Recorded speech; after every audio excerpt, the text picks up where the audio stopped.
whole bunch of questions after our last conversation with Nahida. Paimon was ready to ask her a million more questions, but didn't want to seem too pushy. Like, about these Descenders. So, does that just mean people like you who come traveling to Teyvat from someplace else? And as for your brother... Whew, so many questions. Don't you Let's go find Nahida and see what else we can find out.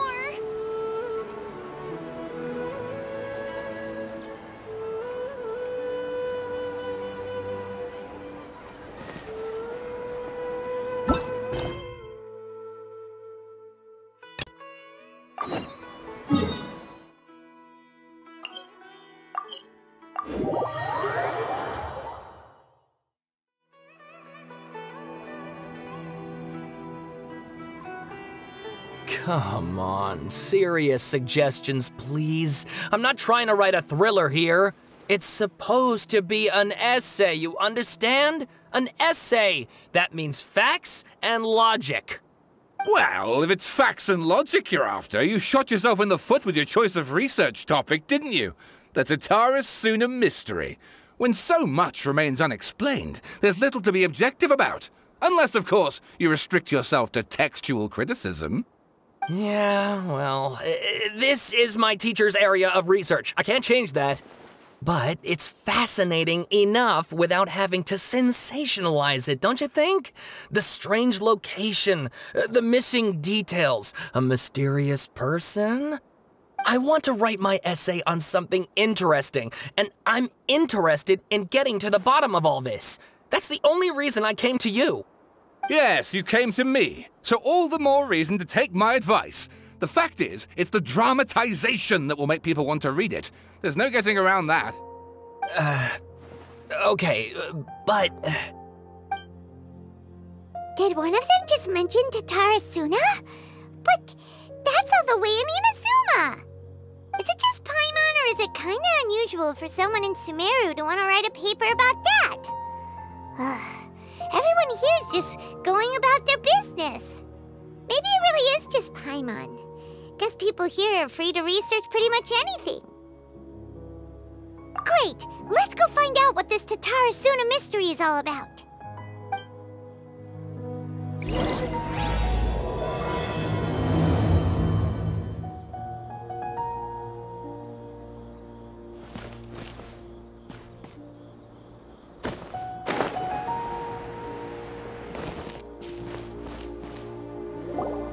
Alright, I guess I'll go with my textual criticism and your editorial direction for the first draft. I have a feeling that the missing Kabuki Mono will end up being the main focus of this paper. If only we knew where to find that traveler. From what they say about her, this seems like the kind of thing she'd know about.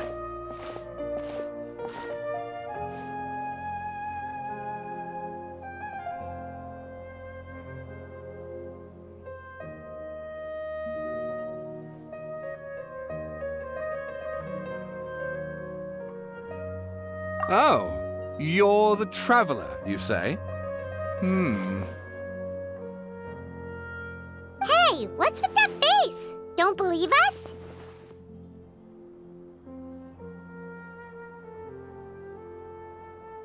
No, of course I believe you. Actually, I first heard about your great exploits when I was still in Inazuma. This is my first time coming face to face with you and your mysterious silver-haired companion. I couldn't believe my luck, and out of force of habit, I started, examining the evidence. Sorry. So what, for the love of... Sorry, we don't get out much, so our social skills are kinda lacking.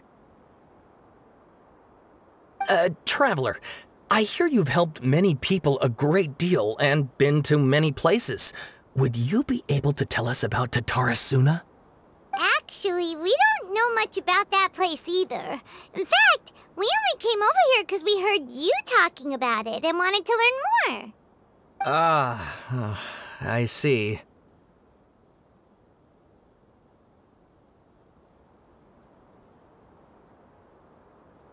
My teacher chose this area of research as a personal challenge. He said it's difficult to get into because even Inazumans don't know much about Tatarasuna's past. But who'd have thought that... If you don't mind, I'd love to show you all my outline for the book I'm writing about Tatarasuna.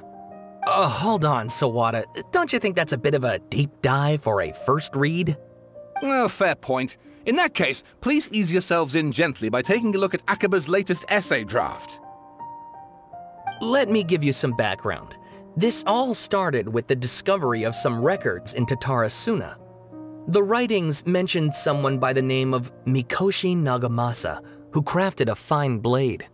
But in the end, he threw it into a fire to destroy it, and killed his servant Katsuragi. Why?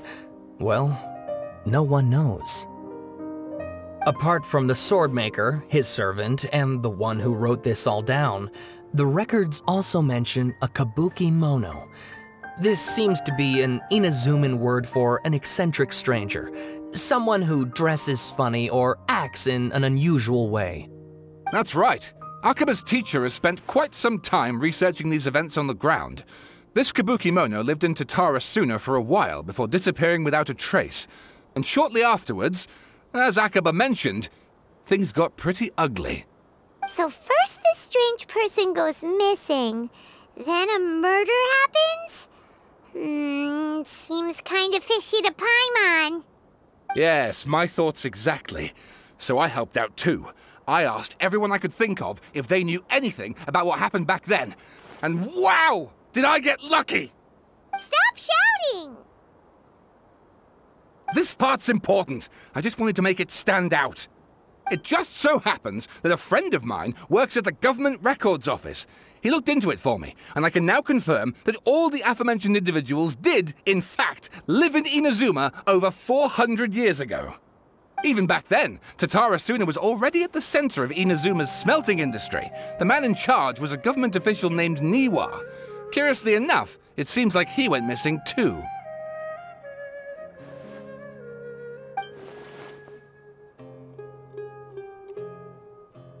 Wait, so there are 2 missing people in the story now? That's right!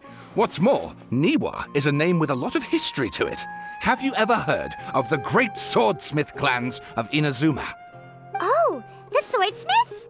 Yeah, like Ishin art and so on? Wow, yes. You really know your stuff. That makes things easier. So basically, this Niwa was a distant relative of the Kaidahara clan, the last practitioners of Ishin art. Something then seems to have happened in the Kaidahara clan, leading to their downfall. I don't know the details, but taken in light of everything else going on around that time, it makes you wonder whether it's all connected somehow. The Kaidahara clan? Sawada, you left out the biggest detail of all. Oh, yes, of course. How could I forget? Brace your minds, ladies and gents, for they are about to be blown. Or maybe you won't believe your ears. I wouldn't blame you, of course, because in all my years as a writer, this is by far the most. Get to the point, for Pete's sake. According to information acquired by Akaba's teacher, the Kabukimono was not a human, but a puppet. A puppet?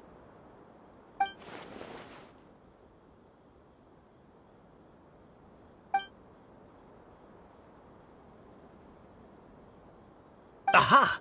Judging by the looks on your faces, you do know something after all.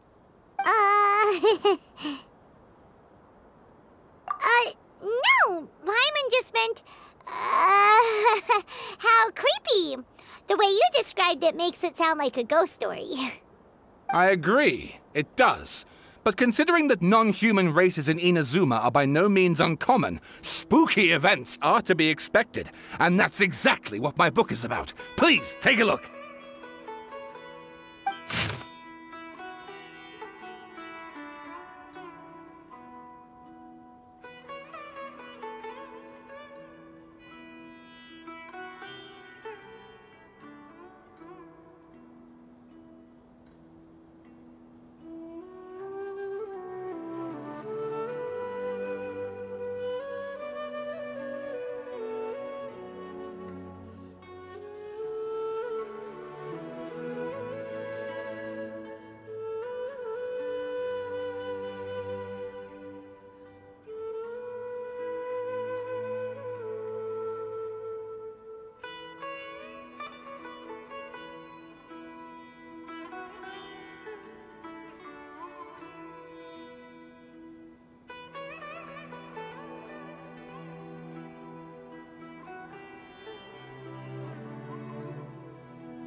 And please read my essay draft as well.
Sawada was encouraging me to follow his more creative approach, but I think essays should be grounded in facts.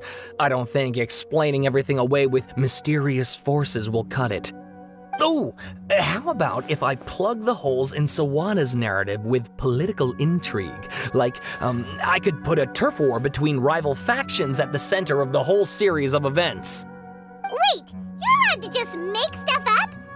Pretty sure you've gone from essay to guessay there. Akaba, look, your teacher has researched this extensively. I've reached out to everyone I could think of. Whatever information we have now is all that there is to know. This is as much detail as you're ever going to get. Besides, if there really was a political power struggle going on at anything like the level you seem to be suggesting, what hope would we ever have of finding out the truth? Good point. Okay, back to the drawing board, I guess. Give me some time. I need to find a new angle on this. We have some other stuff to do, so we'll have to say goodbye for now. Good luck with your essay! All right, thank you. If you find out any more info about all this, please do let me know. Thanks so much.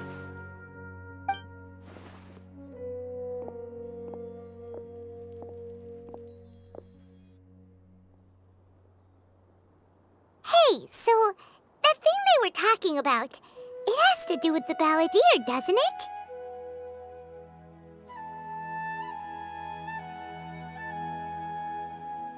Okay, then, even if we did know something about it, we probably couldn't share it with them, huh?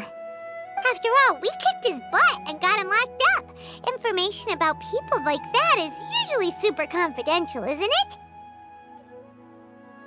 If you ask Paimon, Akaba should just pick a different topic.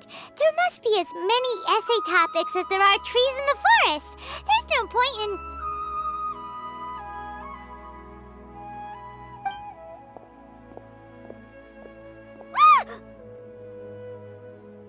Hey, did you see that? He literally just went by, over there. It looked like... the balladeer! No, it can't have been. He got locked up. Oh, quick, let's catch up and see.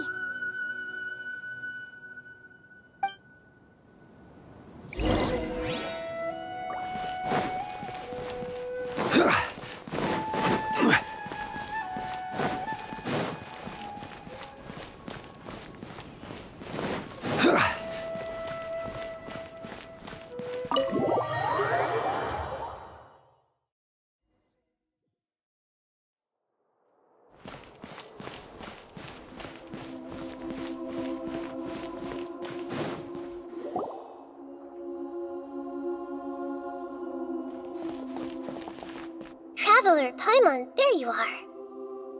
Nahida! Bad news. We just saw the balladeer strolling around in public. Did he escape or... Ah! It's him! Sure enough, you're here. Hey! What are you doing in the sanctuary of Surasthana? Aren't you supposed to be locked up? I know you must have a lot of questions. Please, allow me to explain. It was my idea to set the balladeer free. We made a deal, and he's gonna do some investigation in Irminsul for me. A deal? You sure you trust this guy? What did you expect? Why do you think Sumeru would keep me around otherwise? Or maybe killing me is all you can think about. But if that's the case, why haven't you done it already? Don't flatter yourself. It was... Nahida said there's still some mysteries in you to figure out. Ah, so if it were up to you, you'd finish the job?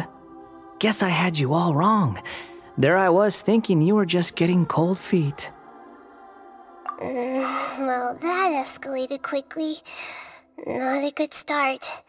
Could I ask you all to please calm down? But Paimon's worried about you, Nahida. Don't let him trick you. It's not every day you see people questioning the God of Wisdom's judgment. Just when you think you've seen it all. Don't you dare try to drive a wedge between us! As long as the terms are reasonable, I don't think there's a problem in making a deal. Even with the Balladeer. Well, I for one have no reason to doubt you. Considering you even struck a deal with the doctor. Yes, one in which I gained valuable information. You'll come to understand more about that in the fullness of time. The Balladeer's power was all but completely spent after your battle. He's no longer strong enough to be a strategic threat to us. That puts him in quite a precarious position. Plus, he's a former Harbinger with knowledge of many of the Fatui's sensitive secrets. Being stuck here in Sumeru could make him a sitting duck, depending on how the Fatui plan to respond. Wait a second. Farmer? You mean he's not a Harbinger anymore?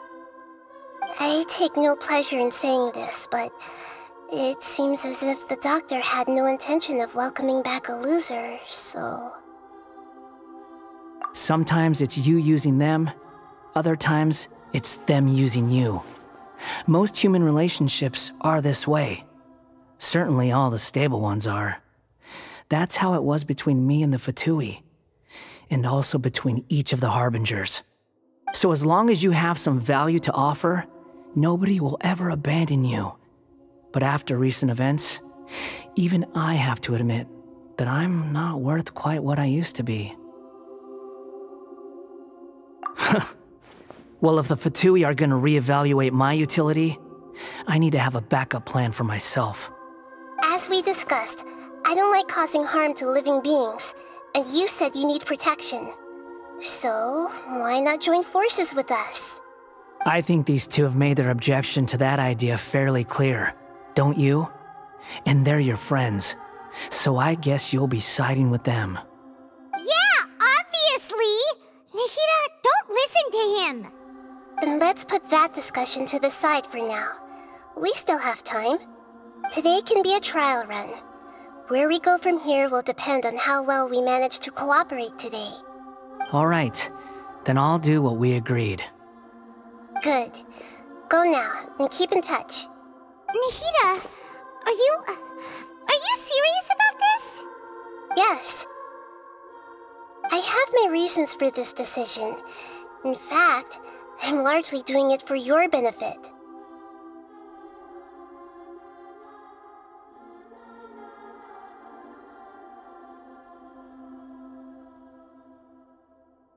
Yes.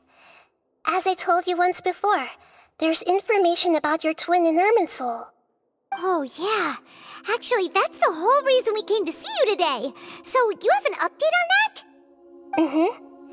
You may remember me mentioning that the Fatui had not included your twin's details in the Descender category.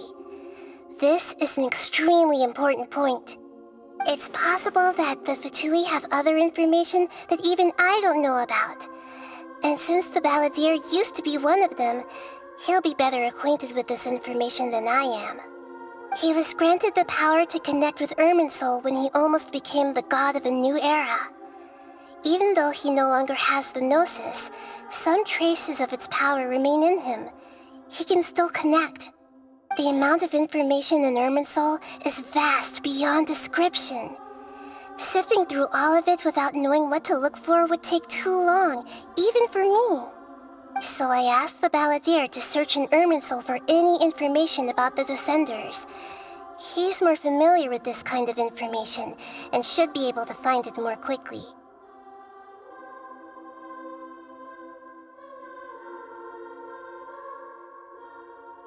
Exactly! Or what if... Paimon just doesn't trust him! He's treated us as enemies every time we've run into him! I understand. But sometimes, everything is dictated by which side you're on. How things will go in the future depends on what information he brings back. And Traveler, I know what your heart desires most of all. Our minds have connected several times before. There is a corner of your heart reserved for an intense longing. A feeling of being all alone in the dark, searching for the one candle whose light still burns.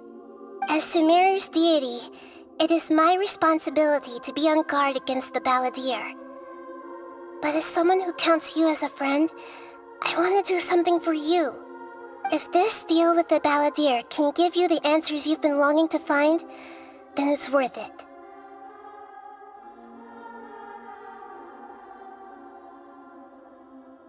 It's my pleasure, really. You're Sumeru's hero. You've more than earned it. Paimon's still worried about this idea. Is there anything we can do to help? I was going to contact you about that, but then you suddenly showed up on your own accord. Seems like we have a telepathic connection. In fact, I was going to ask you to supervise the Balladeer on my behalf while he carries out the task I assigned. Even though he only has a fraction of his full power left, that's still a fraction of a former Harbinger. If you could accompany him, it would put my mind at ease. Of course, I'll be there to help guide you through Irminsul from the outside. Great, thank you. Prepare yourselves. I'm going to transport you into Irminsul. Wow, it looks pretty different here compared to last time. The colors are gentler. Guess that must be because Sumeru's at peace now.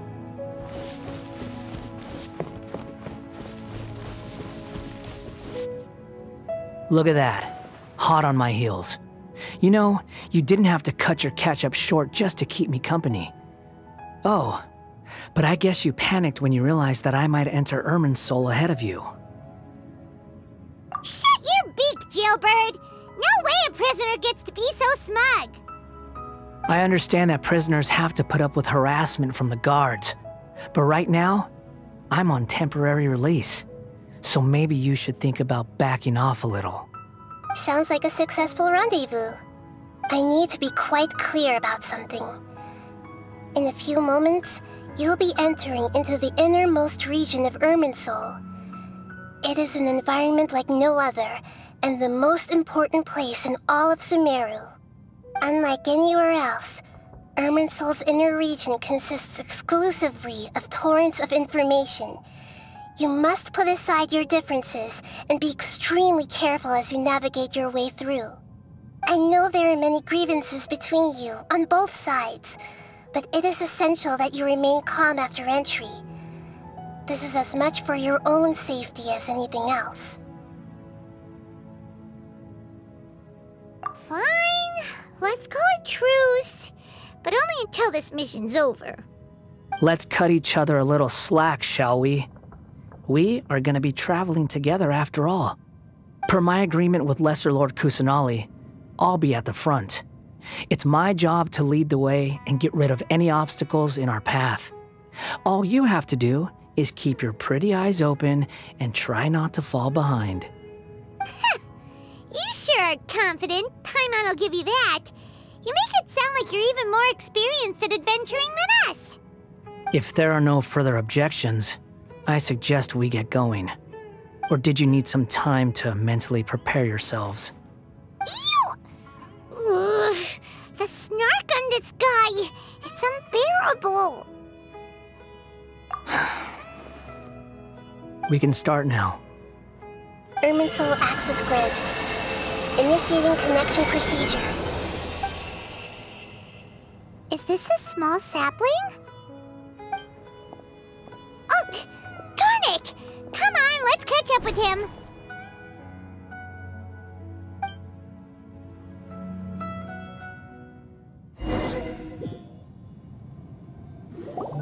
Wow!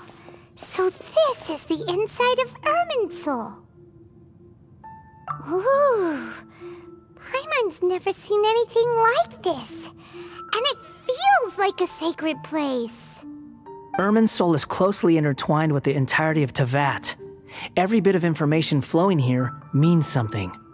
Pick your jaws up off the floor. It's time to go. Why is it that Paimon just wants to do the opposite of everything he says?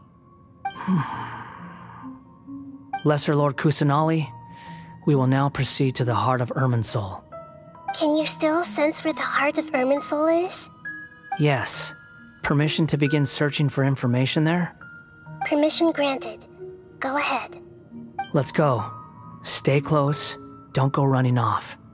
Hey, so... say we did go running off in here. What would happen? What are you smirking at? I was just imagining the look on your travel companion's face if you went and got lost. Anything's possible in here. You can't rule anything out. So if you want to stay safe, your best option is to stick close to me.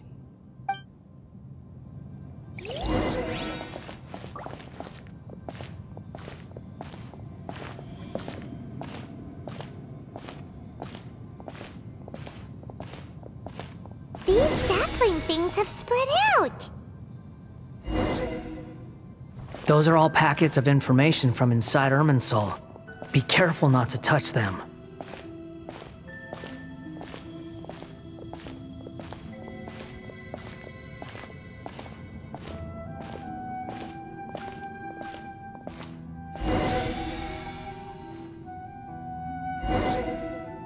It looks the same in every direction.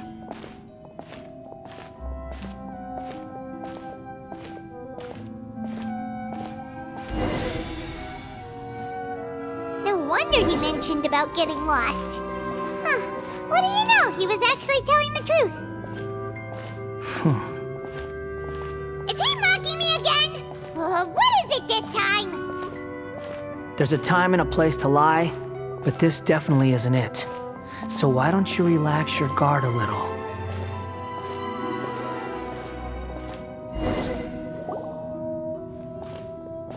We're here. What a huge tree!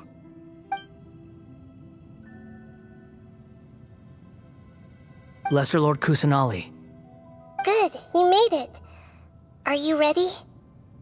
Ready when you are. Then please begin. Preparing to access cognitive currents. Establishing waypoint. The Balladier's actually doing what Nahida tells him. Guess he must want to stay alive.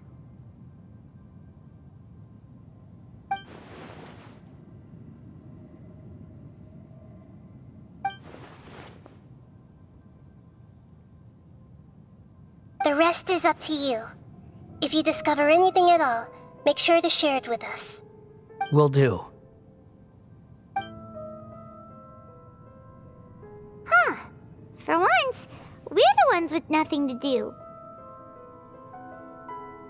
Traveler, Paimon, would you like to talk?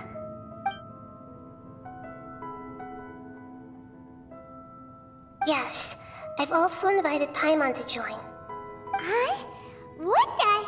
We can talk to each other inside our heads?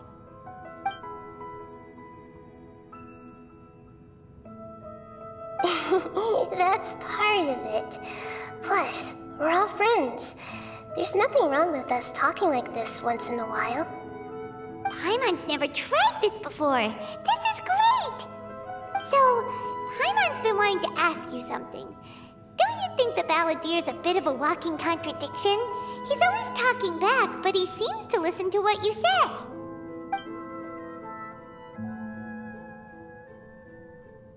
As I've told you before, there are still some mysteries for him to resolve.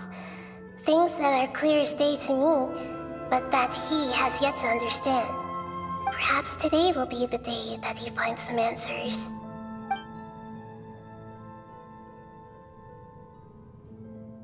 Well done. Smart and attentive as always.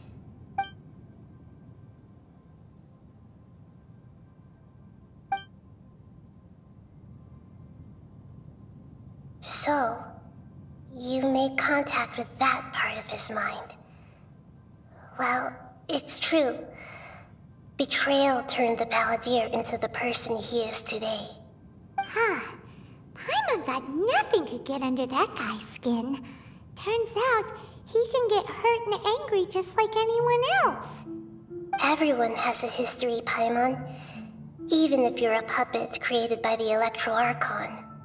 Speaking of puppets, we ran into two people at the Academia today talking about an essay. Turns out their topic was about the Tatarasuna incident. Nahida, do you know anything about that? If you mean the mysterious events, the Kabuki Mono and so on, yes. I know about all of that. Really? Because from what they were saying, it sounded like lots of Tatarasuna's history is still unexplained. And most of the information we have now is just from people filling the gaps with their imagination. At least that's what they thought. Oh? How interesting. Those two managed to deduce quite a lot through guesswork alone. So the Gesse got it right? Well, they guessed right about one thing. Tatarasuna was sabotaged. Must be a riveting conversation you three are having. Funny how all the good ones happen when I'm not involved. What makes you think we're talking to each other? Don't insult me. You're having a private conversation without me. Obviously, I must be the topic of said conversation. Of course you do. You can't have your prisoner knowing too much. So, have you found anything yet? Still looking. Don't get your hopes up, though. You and your twin come from outside this world. It wouldn't surprise me if there was nothing on either of you in Irminsul at all. Wait! How did you know about that? Did Nahida tell you? It's not like we've never met before. And anyway, you're world famous. It'd be more surprising if I didn't know a few things about you. Right now, we have to keep the peace. I'm not interested in creating more misery for myself. And making cordial conversation is something I can manage. Huh? Wait. This light. It looks similar to those saplings. What could it be? Anonymous data. Hey, don't you forget the agreement! You have to share it with us! Shh. Just wait. Mr. Niwa, are you certain this is worth the risk? We are talking about Tatarasuna's furnace, after all. It may not pay to act rashly. There's no one else who can enter the furnace. It has to be me. Is that so? Well, since you insist. It's...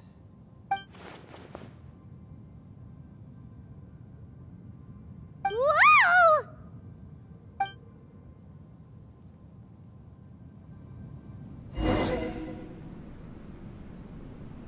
I have been in Tatarasuna for some time now. You have shown me great hospitality, as has Mikoshi Nagamasa, and indeed, everyone else. Under your leadership, Tatarasuna is a warm, welcoming place, like a giant village. People are gainfully employed, their lives have purpose. They are motivated. As I understand, the Raiden Shogun has, in recent years, eliminated much of the evil that plagued Inazuma. As for Tatarasuna, it was originally established as a means of safely disposing crystal marrow. The forging industry with crystal marrow as a raw material has since flourished, giving rise to generations of swordsmiths. Some world-renowned, others unknown, all passing on their legacy. Skills, blood, dreams. Every smith brought into this trade looks to find their purpose between steel and blade. That is why you accepted the proposal brought to you by myself and Akame. Yes, well, were it not for you coming to Inazuma and happening to make Akame's acquaintance, the two of you never would have joined forces. And he would be the first to admit that there's no way he could have revolutionized our forging process like this on his own. At least not on the same timescale. You allowed Akame to take all the credit for a method that you jointly developed. He sold it to me, and now every piece of ore here is smelted using the new technique. Even now, you remain one of Tatara Suna's key consultants, working right here alongside us. I believe it is you, sir, who are truly responsible for the changes in our manufacturing and forging methods. You flatter me. From the outset, I saw much that was commendable in the forging industry of Inazuma, and it has been my great honor to befriend you all. So you say, Escher. But is this really the truth? My good sir, what do you mean? I tried to resist thinking it was all connected, because I didn't want to speculate, and I didn't want to believe that things could turn out this way. What have we gained from adopting your new technology? Ominous black smoke? Mounting production problems? Worker fatigue and casualties are up and continuing to rise at an alarming rate. And recently, as you well know, someone died because of that strange filth inside the furnace. We've kept the truth from spreading outside, but still, I suspect you understand it better than I do. None of the people who went out to get help have come back. Now, our mutual friend, the Kabuki Mono, is taking the Golden Feather to Narukami Island to seek an audience with Shogun. This is our last hope. But that doesn't faze you, does it, Escher? Nothing does. Otherwise, why would you still be standing there with that smile on your face? I'm just surprised that you finally chose to be so sincere. I'm sure you've been harboring these suspicions for quite some time. Mikoshi Nagamasa may have noticed that there was one common denominator among all these events. Namely you, Escher. But Mr. Mikoshi is more cautious than I. He does things by the book. After all, Nagamasa is the adopted son of Mikoshi Torichio, the yokai struck down by the Shogun's own hand. If he truly seeks to redeem his family's honor, an abundance of caution is well advised. You're well informed on the subtleties of his situation for a mechanic all the way from Fontaine. Are you sure you're not a little overqualified? Why, Mr. Niwa, are you suggesting I find a job as a diplomat? Sadly, I am so very attached to my craft. Enough, Escher. I'm here because an evil force is raging inside the furnace. And someone needs to take your new device inside the high-risk zone so we can absorb it and put an end to the problem. I'm in charge here. And I'm about to take some responsibility and head inside. Probably to my death. But what about you? What are you still doing here? Judging from the look in your eyes, you don't seem to trust me. Drop the act! We're past that now. Whoever you are, it looks like your plan to destroy Tatara Suna has worked. I just want to know what you're still doing here. What's left?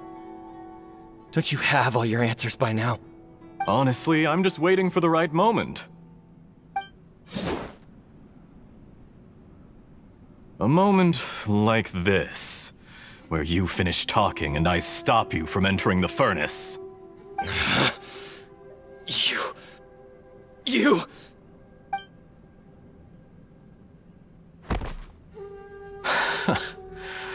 You're a little smarter than I initially gave you credit for.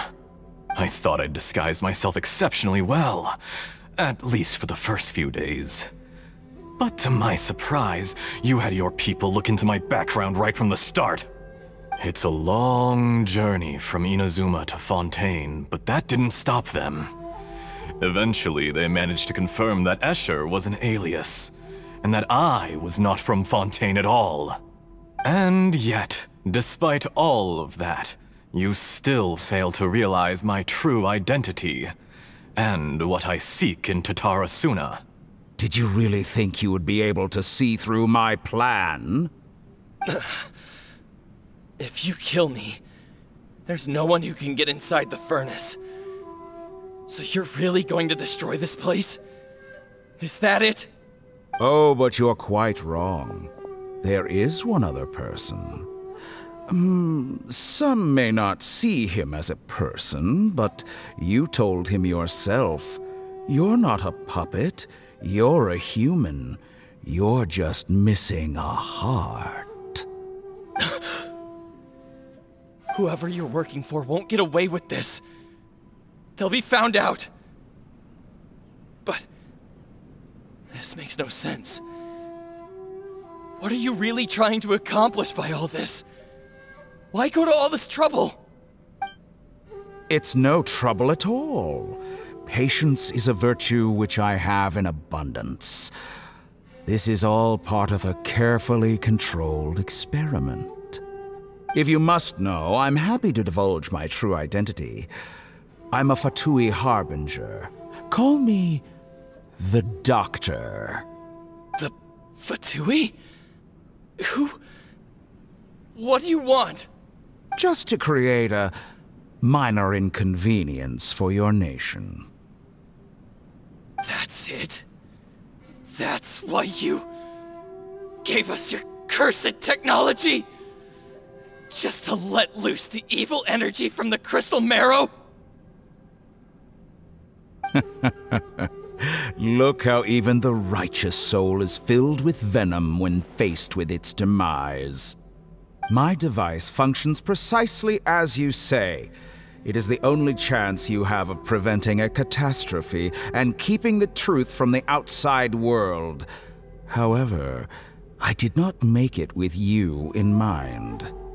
It is easier for a person to be possessed by evil spirits when they are filled with hate.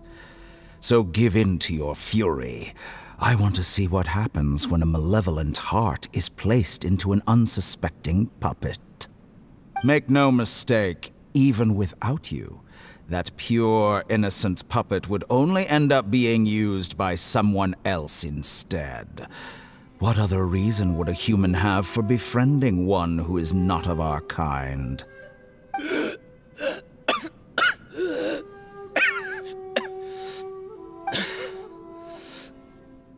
If you give him my heart, tell him that both Nagamasa and I see him as one of us. He has nothing to prove to anyone. Because not everyone just wants to use other people. The only ones who think like that are people like you. What a beautiful way to see the world. It almost makes me feel a little guilty. Then out of respect for you, I shall redefine myself. Think of me as a monster or a demon, if you wish. At least this way your death is not a consequence of your own folly turning you into an easy target. You simply lost to something more powerful than you could ever hope to defeat.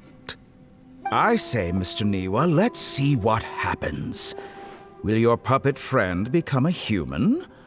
No, that will prove quite impossible. Mr. Niwa? Already dead. What a pity. Jester, I have completed the task you gave me. Creating a gap and infiltrating Inazuma's inner workings. What fun it was. I'd like to introduce a puppet to you. If he proves useful, let's make him our newest comrade. And if not, let's turn him to dust.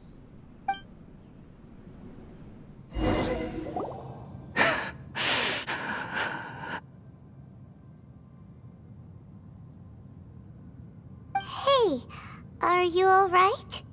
Dottore?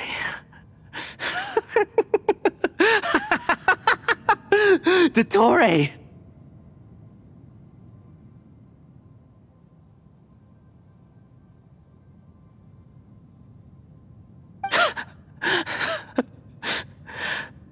Good. Good. Was that the doctor? Did he turn into a mechanic from Fontaine?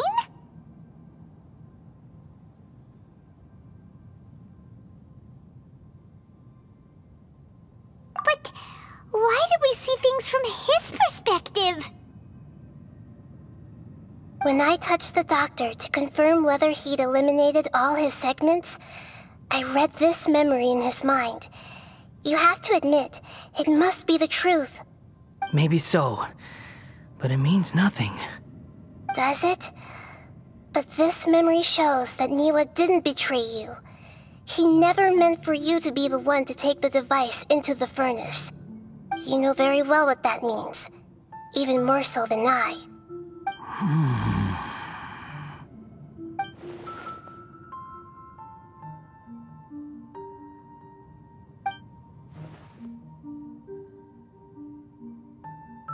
Let's give him some space. He looks really mad. Paimon doesn't want to be anywhere near him right now. We need to give him some time to process his emotions.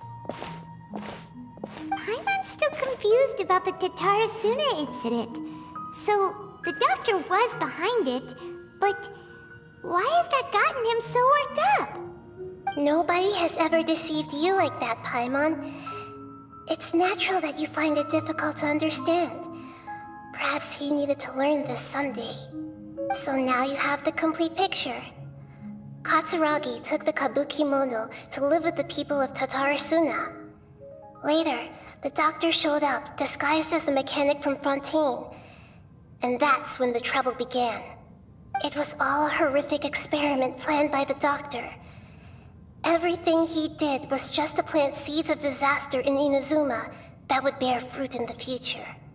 Of all the unwitting participants in the doctor's experiment, the balladeer became the main test subject. After the events you just saw in that memory, the doctor put Niwa's heart into the device and handed it to the balladeer. Then, he instructed him to enter the furnace and absorb all the filth caused by the smelting process. The load was far beyond what he expected, but the balladeer survived. He left the furnace in sheer exhaustion and said to the mechanic, "This device seems to have protected me. What's in it?" The mechanic answered, "Niwa fled this place for fear of punishment, but he left you a gift. He said it's the one thing that you've been looking for." He took it straight from the chest of one of his innocent servants. The mechanic removed the withered heart from the device as he spoke. The balladeer was stunned that such unthinkable cruelty had brought him the thing he'd been longing for his entire life. A heart acquired through cold-blooded murder is a cursed thing, but it had protected him from the filth. He thought Niwa had completely betrayed him, and yet this very betrayal had ensured his survival. Overwhelmed with anger and sorrow, the balladeer threw the heart to the ground and left Tatarasuna without looking back. Holy moly. So the doctor killed an innocent man and pinned everything on the victim? That's terrible.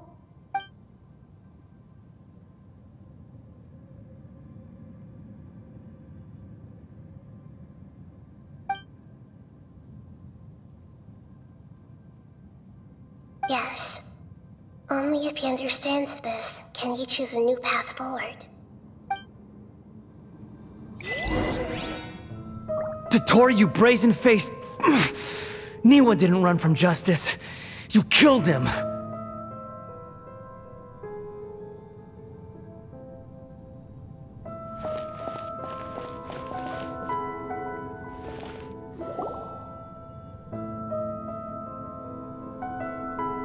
Shall we see how he's doing?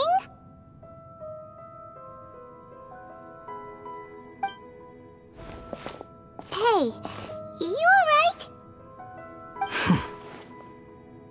That's a scary expression. Are you worried about me? If we didn't have such a history, I'd almost think that qualifies me to be your friend. It won't. I'll keep my end of the deal. Hey, are you investigating the stuff we want to... That's why we're here. But unfortunately, there's no information about the Descenders in Irminsul. Even if you can't find anything, that seems to confirm it. Irminsul does not keep records on the Descenders. Anyone who comes from beyond this world is not counted as part of Teyvat. Oh, does that mean we have to leave empty-handed?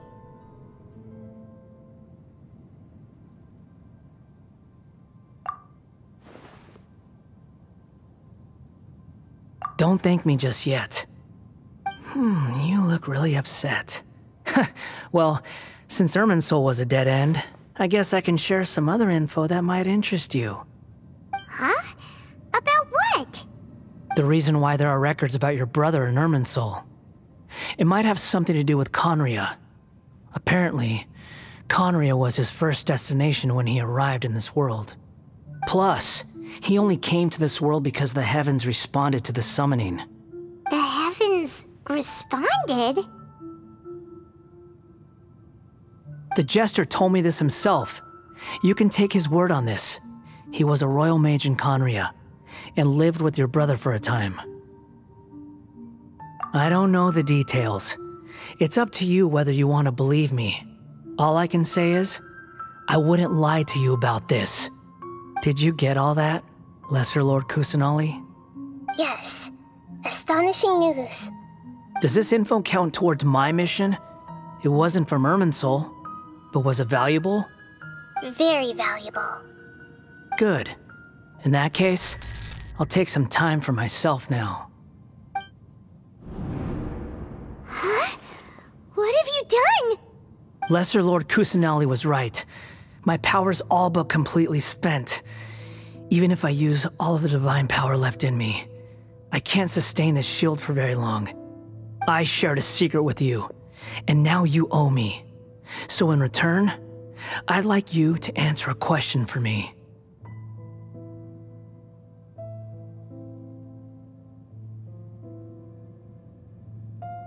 Give me your hand.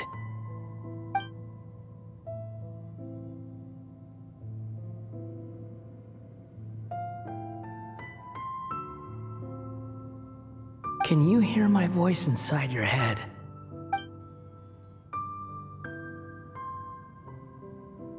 No, I can't do anything like that anymore. At most, all I can do is exchange a few words with you. So tell me, in this world, is it possible to change the past?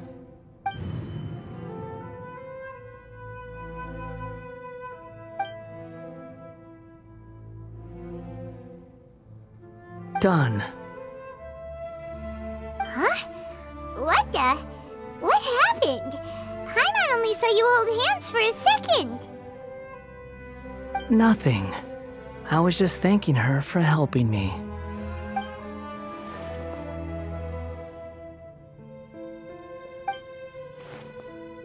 So long. I suggest you get yourselves out of here quickly. Where are you going? Hey, wait up! Didn't you say not to go running off? Fast reaction time. But I don't think we'll be seeing each other again. From this day forth, the names Balladeer and Kabukimono will cease to exist. Those who died in Tatarasuna because of me deserve another chance at life. Hey, Balladeer! Don't do anything stupid! You know, I never did like insects. Hordes of the puny things swarming together can be a real nuisance. And I enjoy nothing more than to stamp them out like the pests they are. But if a colony of harmless ants isn't threatening anyone, I guess they deserve to be left alone. Luckily, everything can be set right. It's time to solve this once and for all. Balladeer!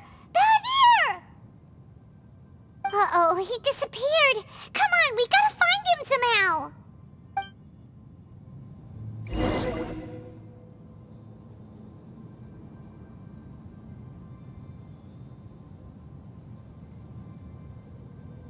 Oh no, he's really gone! Oh, can you hear me? Nahida! Traveler, Paimon, Palladir, what happened just now? I was suddenly cut off by some kind of power. It was the Palladir's fault.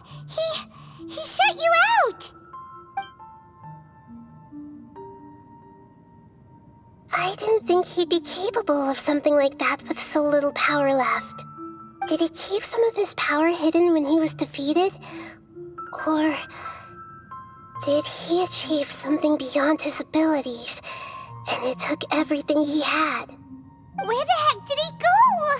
Ugh, it's all our fault. We were supposed to keep an eye on him. Sorry, Nahida. Don't be. It's not your fault. Please, let me handle this from here, even though I'm not sure I can solve it. We're running out of time. Follow my lead and get out of Irminsul as soon as possible.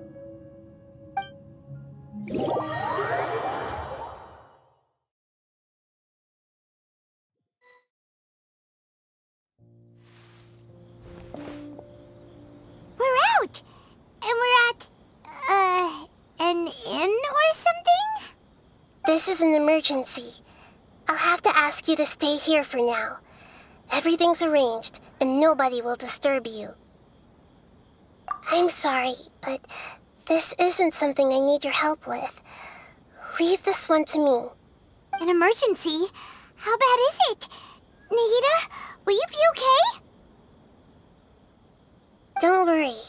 If my assessment is correct, though there may be some minor disturbances, it won't lead to a disaster.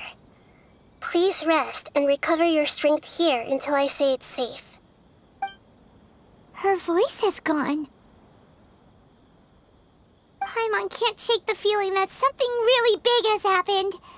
What do you think the Palladir meant? And why did he suddenly grab onto you before?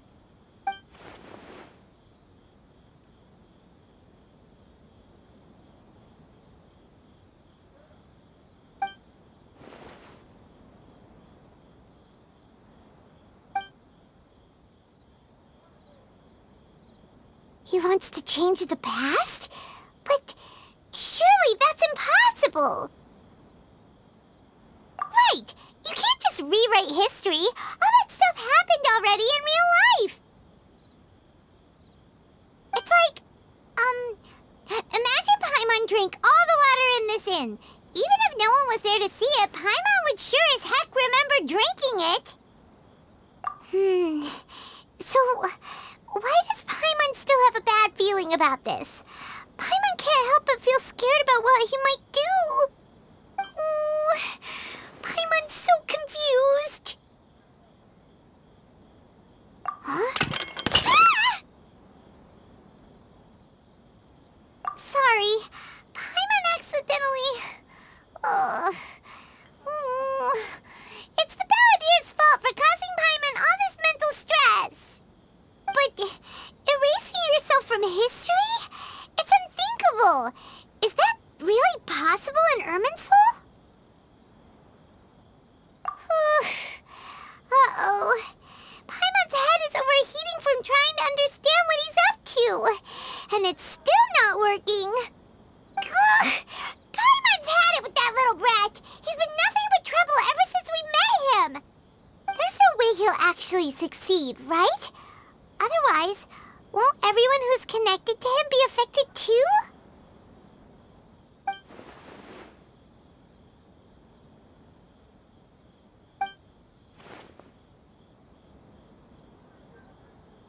There's nothing we can do about it at this point. Hey, have you got any ideas on what we should do next?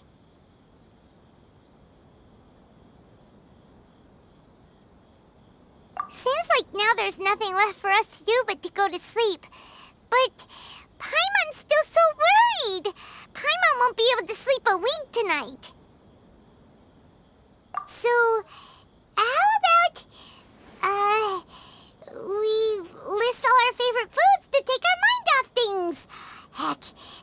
doesn't work, Paimon's probably gonna collapse of anxiety here. Alright, Paimon will start. First dish. Munstack grilled fish. Oh, and chicken mushroom skewers. Tea break pancakes, cream stew, sauteed matsutake, and Dragon chili chicken, almond tofu, satisfying salad. Oh, also Adeptus Temptation, golden shrimp balls, triple layered consomme, lotus seed and bird egg soup, and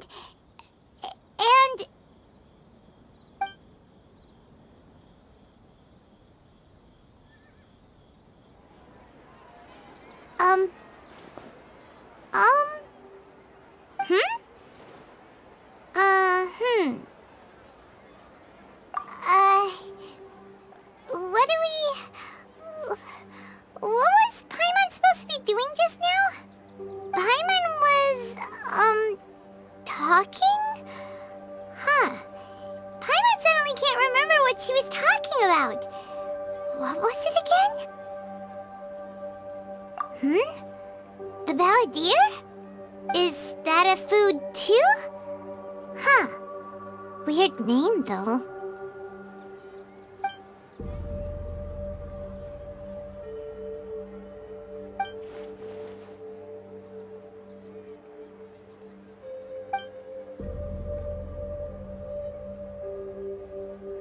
What's wrong? Your eyes are like saucers. Was it something Paimon said? So, the Balladeer. Is that someone's name? 'Cause it sounds like a nickname or something.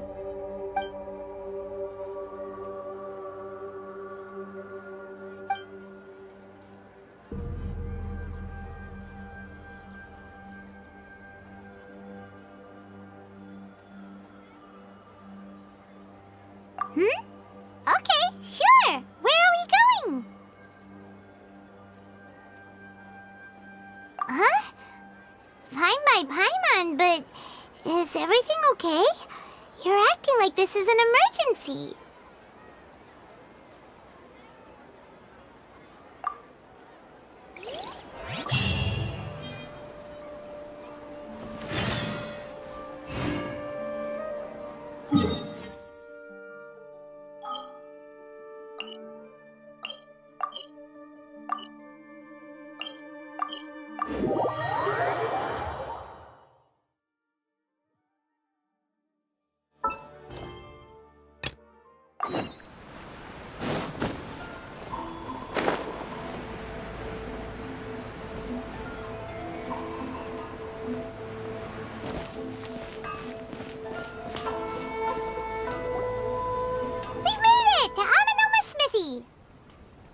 Ah, it's been a while.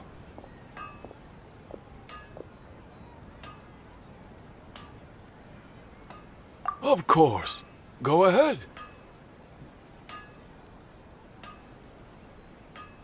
Oh. Now there's a question I wasn't expecting. Very well. I'll tell you what I know once more. The once renowned Raiden Gokuden, comprised of 5 branches: Amenoma, Futsu, Ishin, Hyakume, and Senju. The art of forging practiced by these 5 clans was first taught to them personally by the almighty Shogun. Over time, the 5 branches diverged from one another as generations of bladesmiths honed and perfected their craft until they became 5 distinct traditions. Most of the great swordsmith clans of old have since fallen into decline, and for a long time, only the Amenoma branch kept its art alive. But fortunately, Kaede Harakazuha recently returned to Inazuma and took up the mantle of the Ishin art. Now, 2 clans remain of the original Gokuden 5. If my memory serves me right, you yourself were present when he forged the Ishin blade. Oh yeah, we were! Paimon remembers that now. We learned a bit about the decline of the Raiden Gokuden then too. It seems like such a shame. That, my friends, is a tragic tale indeed. In fact, this was not made known to me for most of my life. All these years, I knew of those great clans' demise, but never the cause. Only recently, when the question was on my mind, did I ask Kaedehara Kazuha about this. He told me that, as we are both heirs to a branch of the Raiden Gokunin, it was right that I should know the truth. There is no harm in telling you, but I must warn you. It is a dark and sorrowful tale. The Raiden Gokunin were the targets of a murderous rampage by a vengeful bladesmith. Vengeful? Why? 400 years ago, so I'm told, there was a catastrophic malfunction in Tatarasuna's furnace.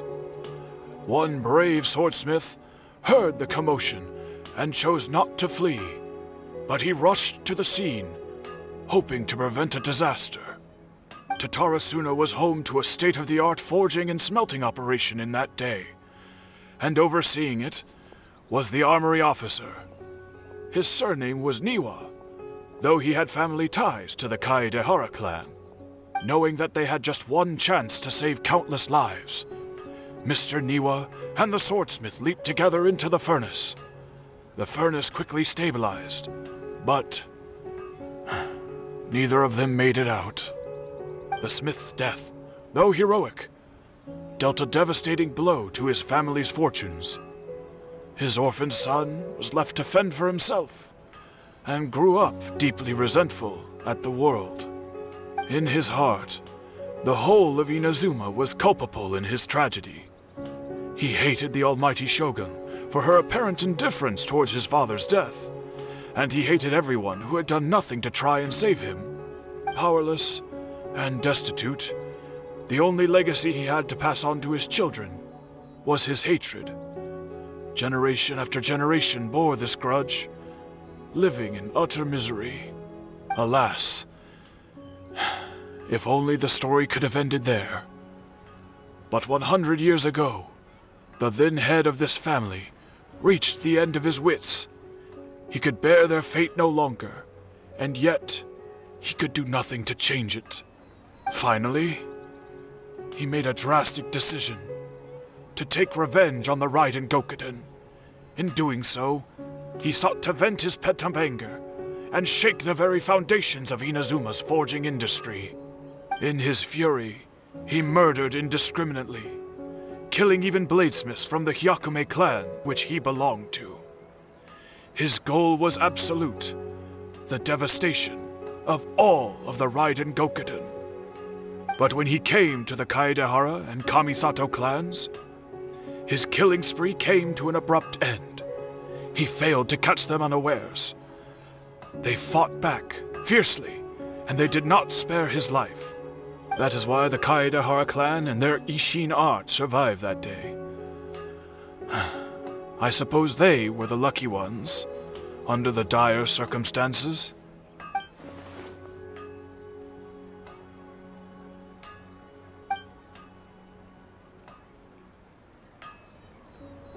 Was there anything else you wanted to ask? Kazuha?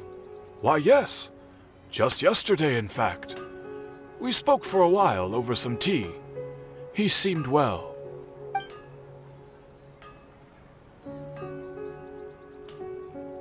My pleasure. Don't tell Paimon. There are other places you want to visit too, right? Your expression says it all. You can't hide anything from Paimon. On to the next stop. Lead the way, traveler. Paimon will be right behind you.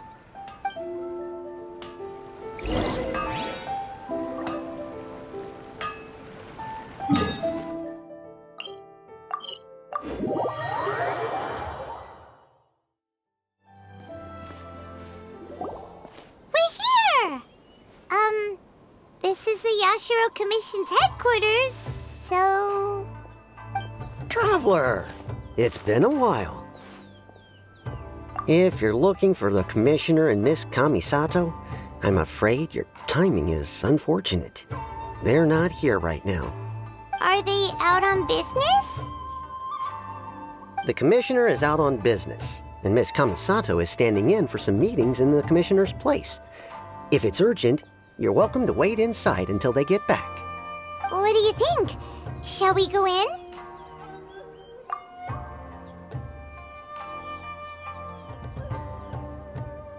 If it were anyone else, I couldn't allow it. But seeing as you're so close with the Commissioner and Miss Kamisato, I think it should be okay. We'll be heading in then. Thanks!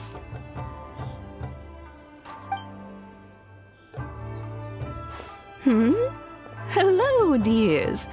Is there something you want to say? Of course, traveler. Yes, I know who you are.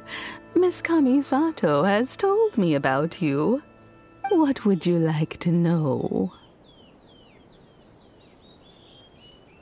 Oh, they're both very well indeed. Lately, Miss Kamisato has been rather busy attending all kinds of meetings and occasionally paying visits to some local organizations on the Commissioner's behalf. As for the Commissioner himself, well, you know, busy as ever. That much hasn't changed. Although he does seem to be in a rather good mood these days. So pretty much business as usual on the Yashiro Commission, huh? Very much so.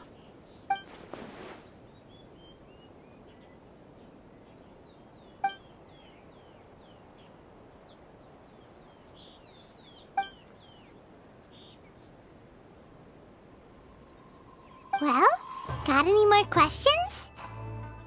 You're very welcome. In fact, I would love nothing more than for you to come and visit more often.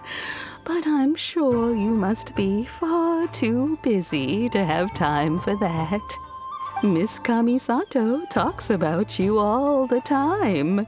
She seems so thrilled to have you as a friend, and she's always saying how talented you are and how much she admires you. I must say, many things in Inazuma seem to have taken a turn for the better since you arrived here. So you're not just Miss Kamisato's knight in shining armor, you know. You're a hero to us all.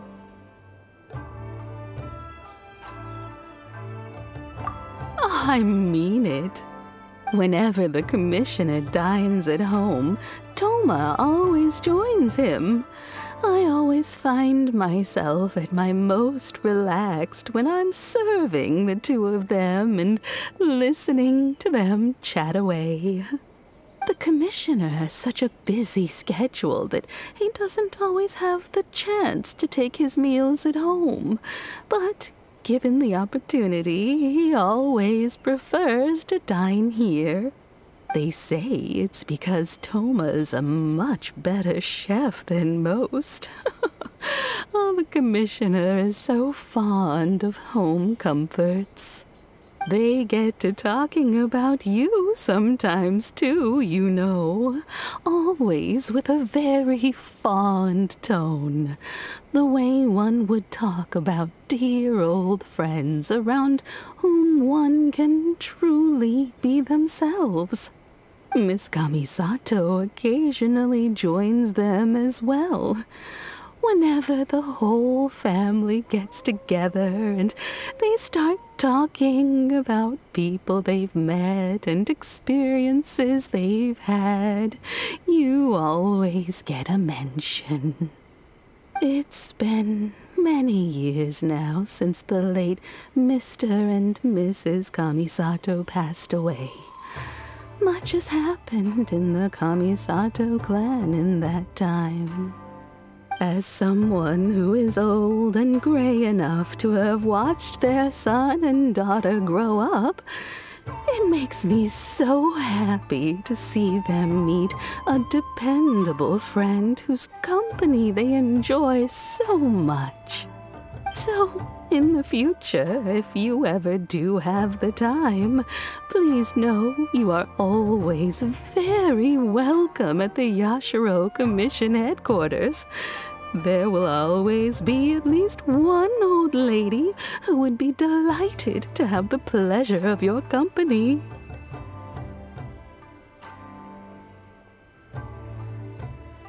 Wonderful. Thank you. Paimon likes it here too! Also, you were saying something about the food here being really great. Paimon's itching to try it. We may just have to invite ourselves around for dinner sometime. Paimon meant we should come pay a visit again real soon. Ideally around dinner time. Of course. You're always welcome. Alright, goodbye for now. Where are we going next? Great! Goodbye, ma'am! Don't worry, we'll see ourselves out. All right, then. Take care now. Hope to see you soon. Oh, are you two leaving already? Yep, everything's taken care of now. Don't worry. Very well. Safe travels. Goodbye.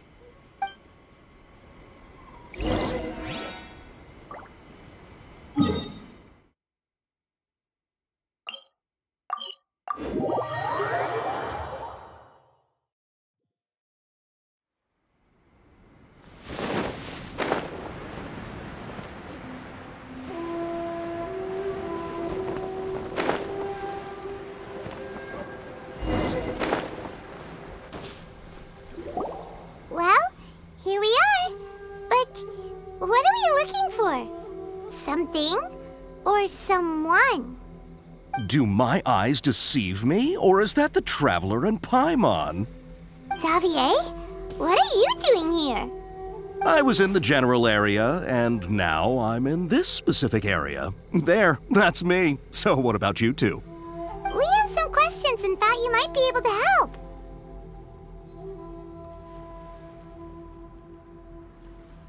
Certainly do. I've researched the furnace here in some depth. If there's anything you want to know, just ask away. Like the back of my hand? Make no mistake, I have been here a good many times before. Not only that, but I've met people in Inazuma whose families used to live in Tatarasuna years ago. They said it's all true, the history here. Oh, well, it's a long story, don't you know? The tale of Tatarasuna starts a long time ago. I'm told that its history is one of the most foremost forging and smelting operations in the nation, goes back around 1,000 years. Still, the furnace has had a couple of serious maintenance issues along the way. A couple? When exactly? One was just in the last few years, the other was several hundred years ago. A fun fact, I'm not the first Fontaine tech guy to come and work on it either. There was a guy back then too. They say he was a mechanic who consulted on a technology upgrade. It seems like the technological collaboration between our two nations goes back a long way. How about that?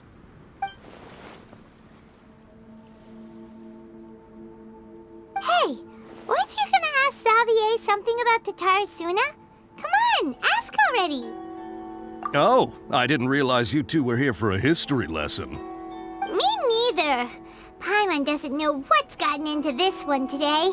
Feels like we've been preparing for a history exam or something. What brought this on? Did you just wake up today with a sudden burning desire for historical knowledge? Sure, go ahead. A kabuki mono? No, I can't say that I have. I do know the word, Inazuman for those eccentric types who always go around dressed to the nines. Just the sort of person that I'd like to meet, actually. But sadly, I've never had the pleasure, nor have I come across anything to do with a kabuki mono where Tatarasuna is concerned.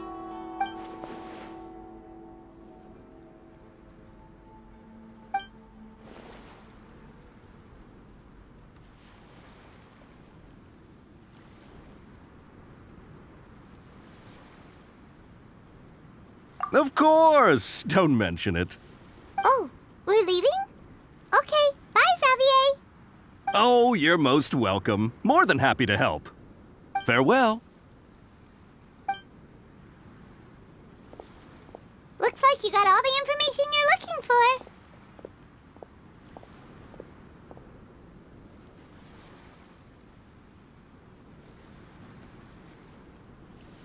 Sure, but what's up with you today? Whatever it is, it seems like it's really troubling you. Keep your smile, Spinal Crocodile. No matter what happens, Paimon will always be there for you. Hey, don't mention it. Alright, let's head off and go meet Nahida.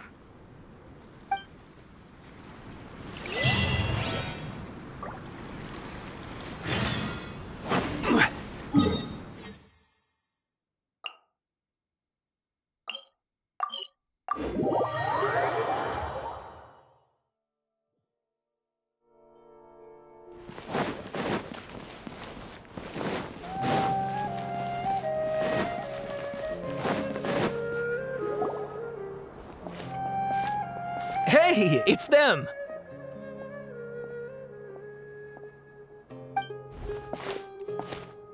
Akaba, Sawada, you're still here?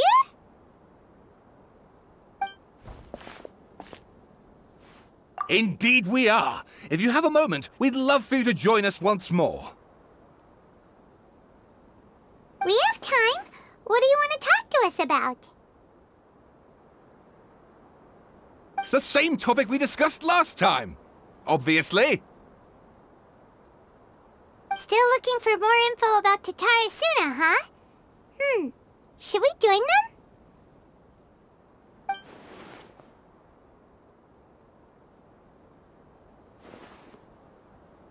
Unfortunately, we haven't made any real progress.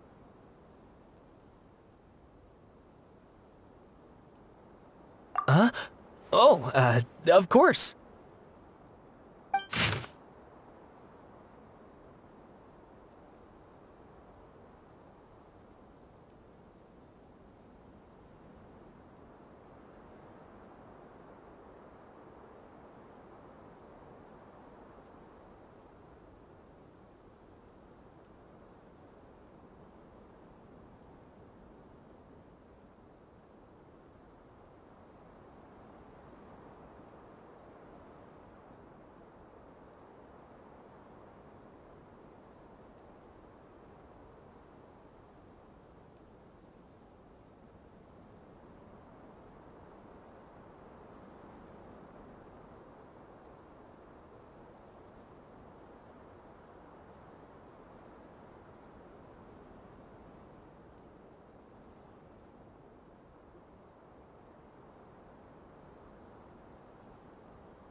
I presume you'll want to read mine as well. Here.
Well, what do you think? Hey, Traveler. Remember how last time Akaba was saying how he wished he could gather more information about all this? Well, we just got back from Inazuma. So how about we tell them what we learned? What did you find out? Something big? It's a long story. Basically, we have some friends in Inazuma, and...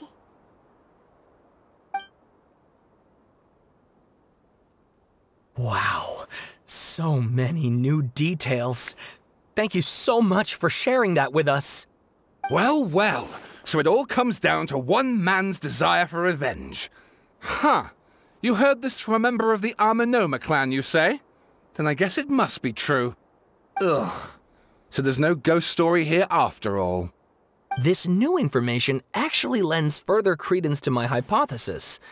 Evidently, swordsmiths were seen as having an incredibly prestigious role in society those days, to the extent that harming them was conceived of, at least by the perpetrator, as a way of exacting revenge against those in power.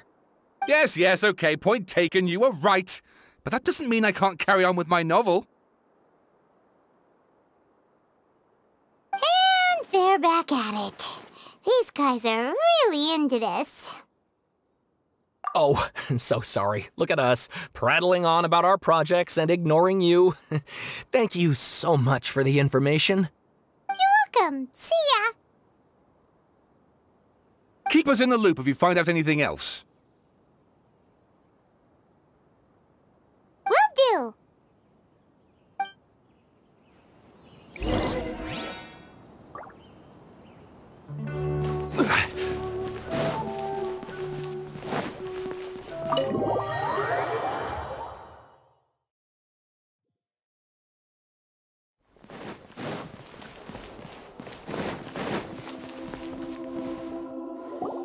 Nahida, we're here!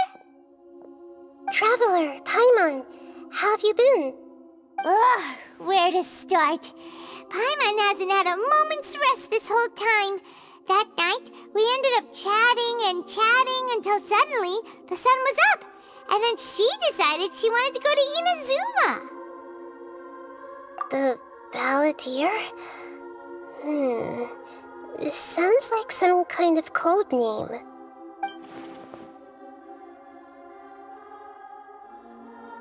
You look troubled. Is there something you need to tell me?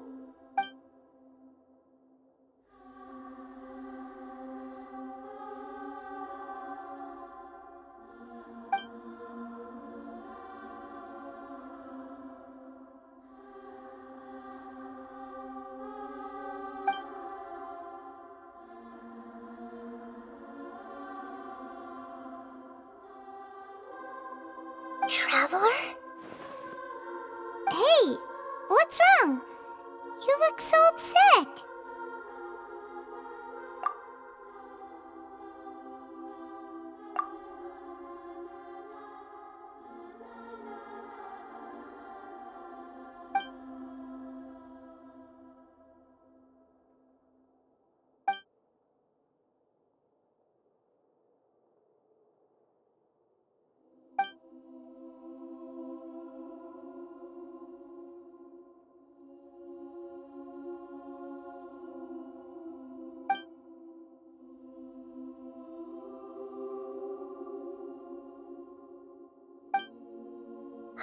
That's quite a story. So, this puppet known as the Balladeer erased himself from Irminsul, hoping that he could change the past. But how was he even able to do that? As the Traveler said, he very nearly became Sumeru's deity. Admittedly, I remember it a little differently. I don't recall finding anyone inside the machine after we defeated it. Nevertheless, it does make sense. If someone were to successfully erase themselves from Irminsul, the world would change to reflect the new reality. So, you believe this person really existed, and we just don't remember him because... well, because he literally changed the world? Yes.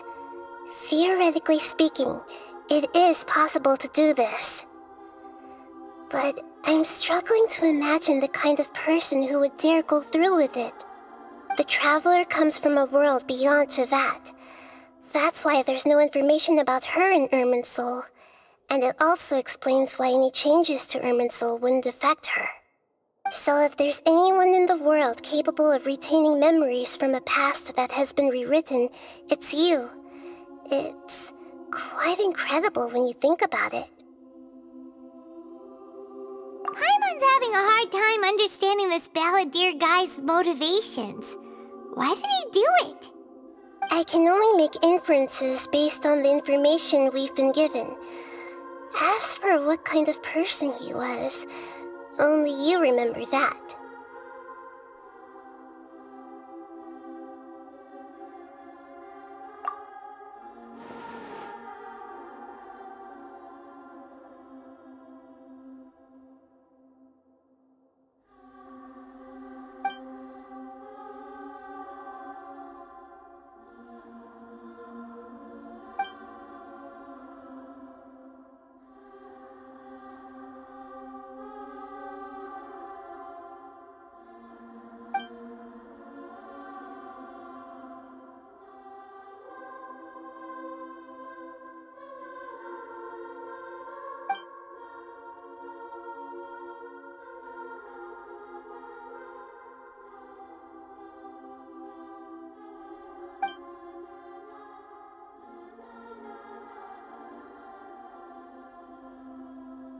Something else worrying you? Something that you can't share? It couldn't change the fate of the ones who had died, right? Once the balladeer realized he hadn't been betrayed after all, it must have completely changed his view of the people of Tatarasuna. Now he saw them as friends again. He couldn't keep hating humans after that, and if he thought there was a chance he could save his old friends, it would be hard not to try. The story makes sense, every part of it. The balladeer tried to achieve godhood with the doctor's help. He was unsuccessful, but retained the power to connect with Irminsul. That power then enabled him to change what was recorded in Irminsul and erase himself, even though he didn't have much strength left. Yeah, it does make sense, but it still ended in tragedy for his friends. It just feels so hopeless. He gave everything to do this, but it seems like he got nothing in return.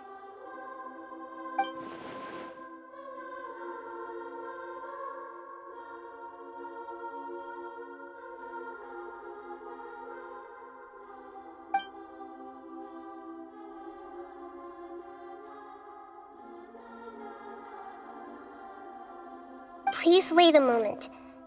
I want to check something. Found it. This should be the one. It turns out that I have a strange way of confirming everything she has told us.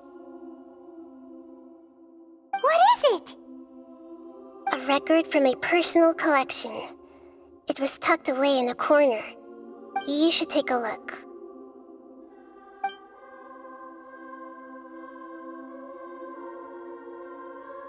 Is this a fairy tale? Who wrote it? I authored this record myself. Huh? You wrote a fairy tale that somehow has something to do with the balladeer? When combined with the Traveler's narrative, it's clear that this story is an allegory. Everything in it is a symbol for something else. Hold on. So this record survived from the past? Yes. Any information about the balladeer or the kabuki mono in other records will have been changed. But I wrote this story in a way that means it was left intact. Changing the information in Irminsul changes to that. But Irminsul can't change information that was well hidden in advance. I guess I must have written this story as a backup before the balladeer entered Irminsul. That's incredible! What a great idea! And sending the Traveler into Irminsul with the balladeer must have been a further precaution. I knew she'd remember everything. This story is abstract enough that it still resonates with the present information recorded in Irminsul. But if we connect all the different pieces together, the true story that emerges is the one she told us. The now erased life of the balladeer.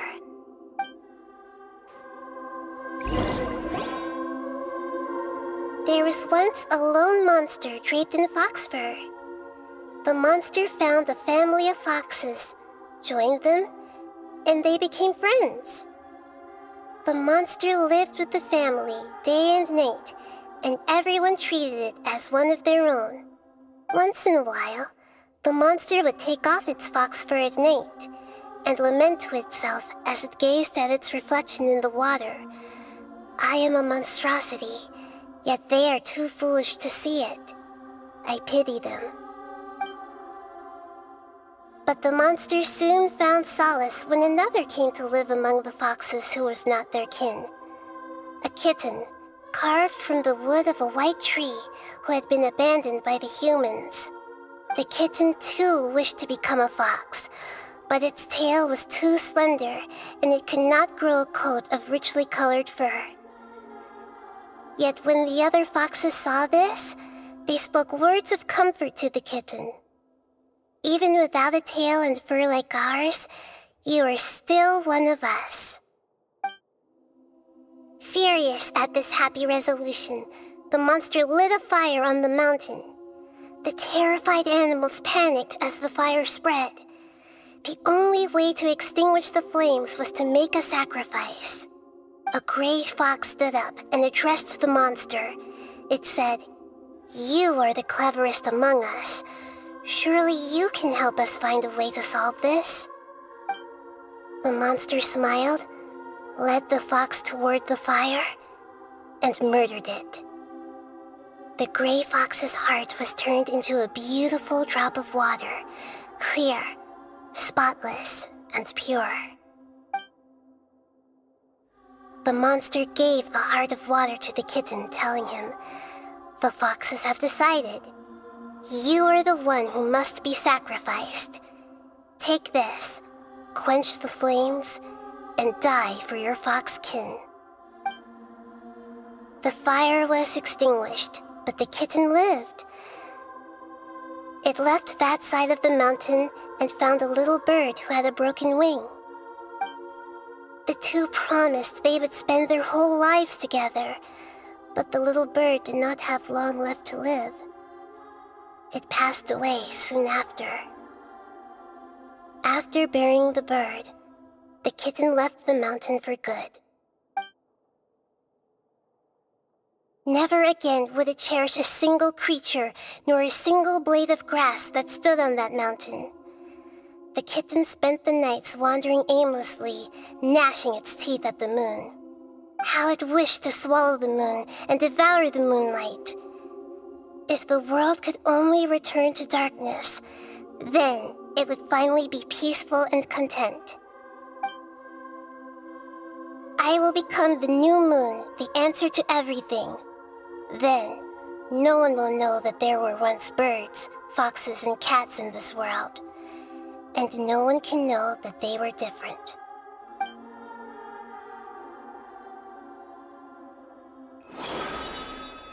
We solved it! I remember now. This is not just the balladeer story. It is his very own memories. I made a backup so that it would be preserved no matter what happened. To become a god, he was experimented on and modified countless times. It was brutal torture, and the only reason he was able to survive is that he was a puppet. This memory was extracted from him by the scholars.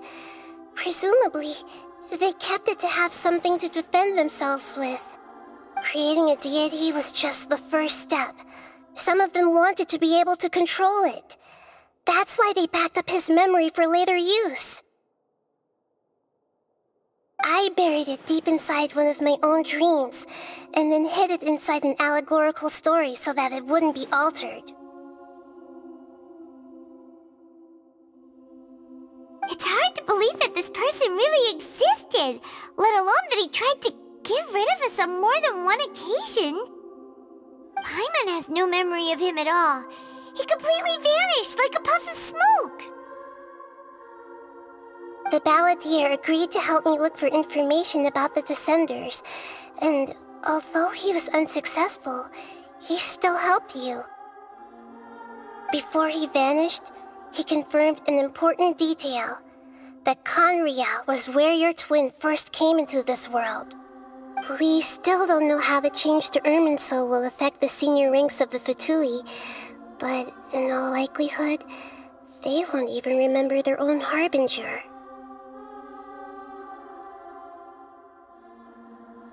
It sounds like Paimon wouldn't like this guy a whole lot if he was still around. But still, Paimon doesn't like the way it all ended that much better. This is why wisdom alone cannot answer all our questions.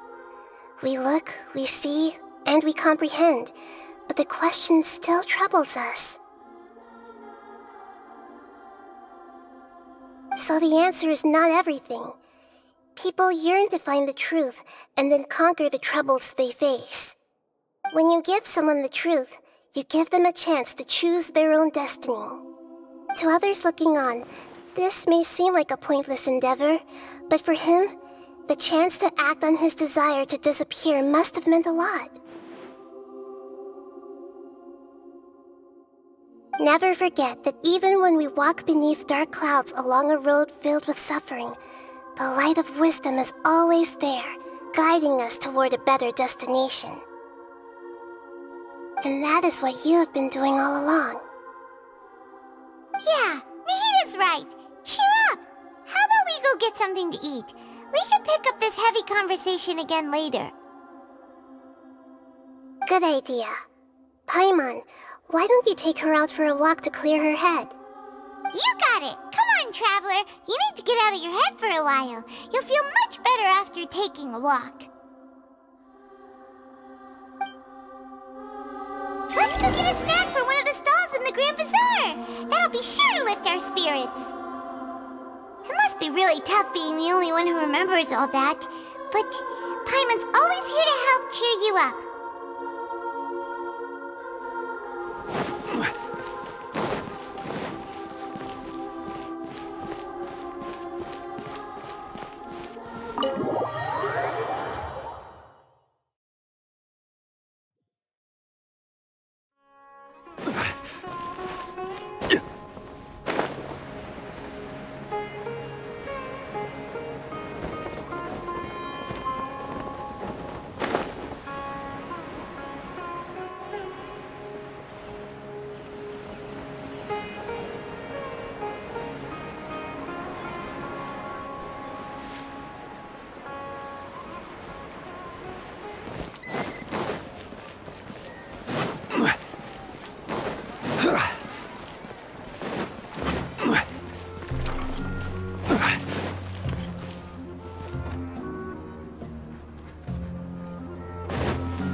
What should we eat first?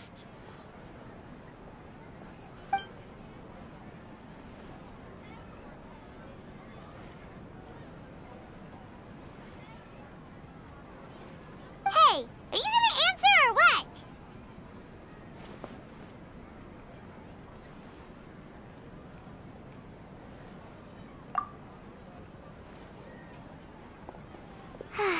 All right, whatever you want.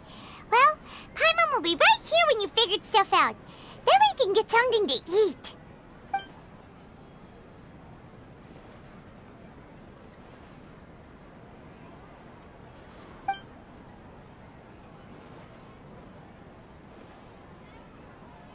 What is it? Have you figured it all out?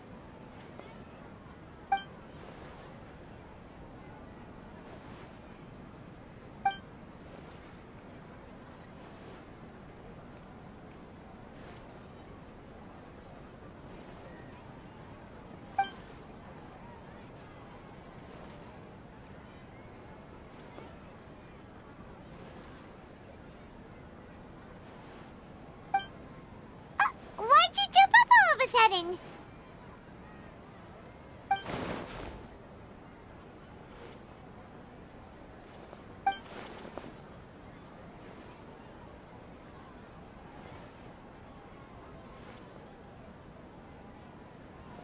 Excuse me, boss. There seems to be a small problem with the last bill. Look, here.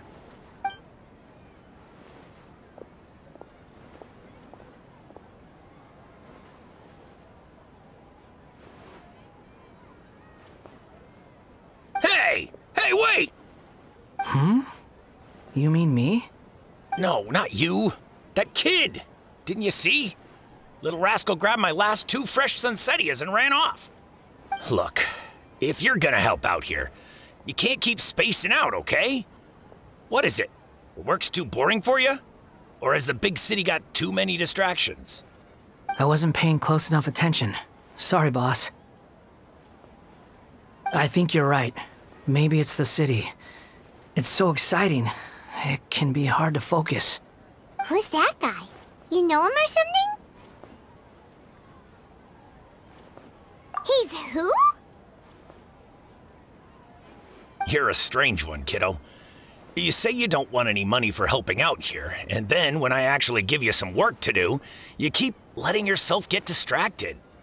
I don't want to take advantage, so I'm happy to pay you what I'd pay anyone else.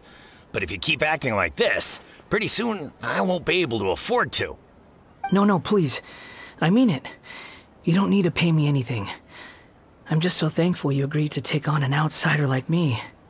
You're welcome, I guess. But I got bigger things to worry about. Look, we're all out of Sunsettias, and I promised the lady down the street I'd deliver a fruit bowl this evening. Leave it to me. I'll find some more. Just a moment. I'll be right back. Stop. I'm gonna level with you, kiddo. I've never met a worker who said they didn't want a wage before. And at first, I got greedy. Couldn't believe my luck.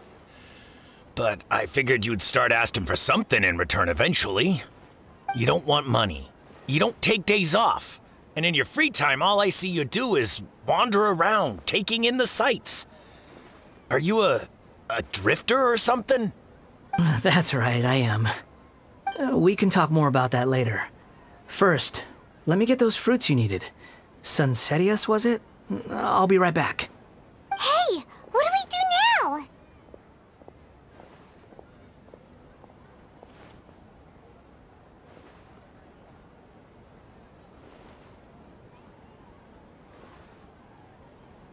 Okay, stay out of sight. Don't let him see you.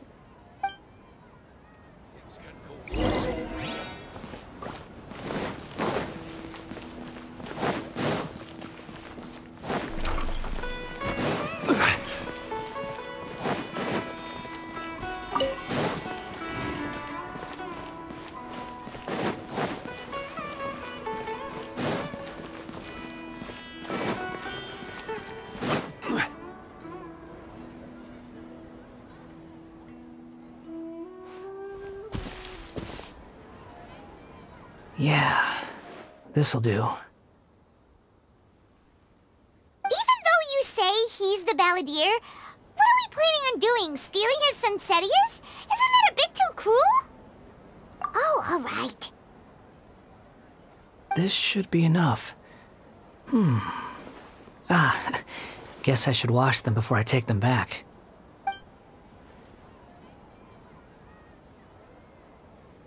Huh? You two over there. Is there something I can help you with? He spotted us! You've been following me all the way from the city. I'd have to be blind not to notice. Have we met before? No, we haven't met. But you know me? I have no recollection. Are you absolutely sure? Sorry, but I just can't take your word for it.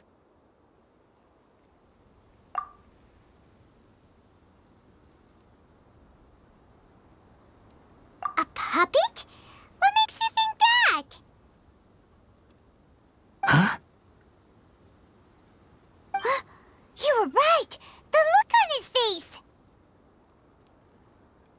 I guess you do know me after all.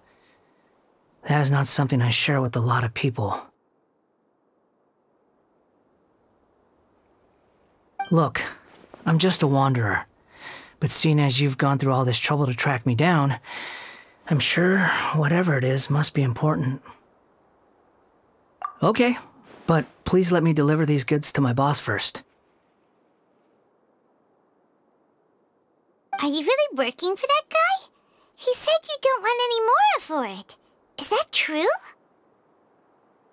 Yes, I ran into him out in the wilderness during a storm, and he let me take shelter in his cart. In return, I said I'd be his helper for a while. That's oddly nice of you. Let me take these back. Then I'll come with you, okay? Then let's return to the city.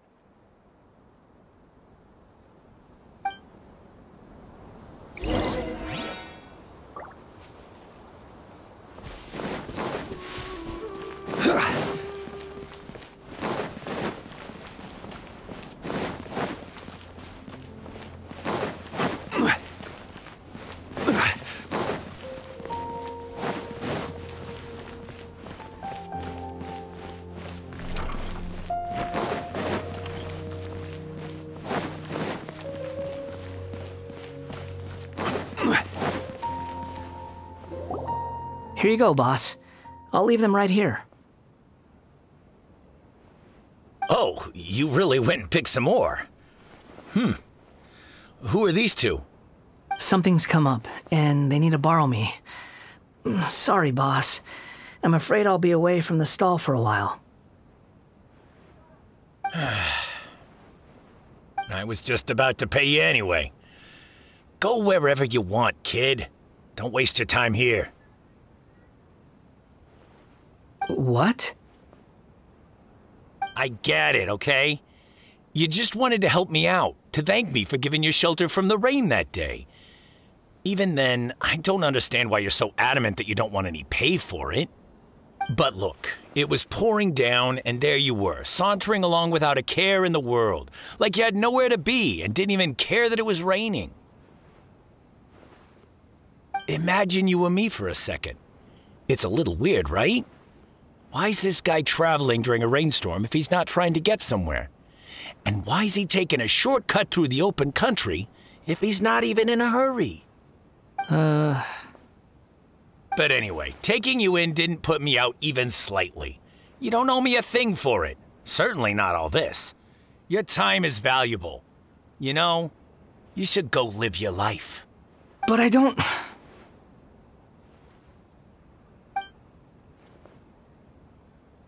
No, you're right.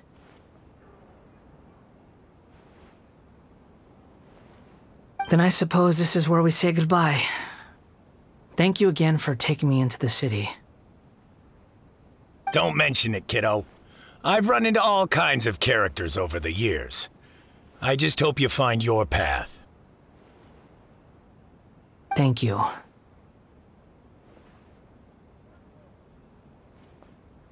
All right, done.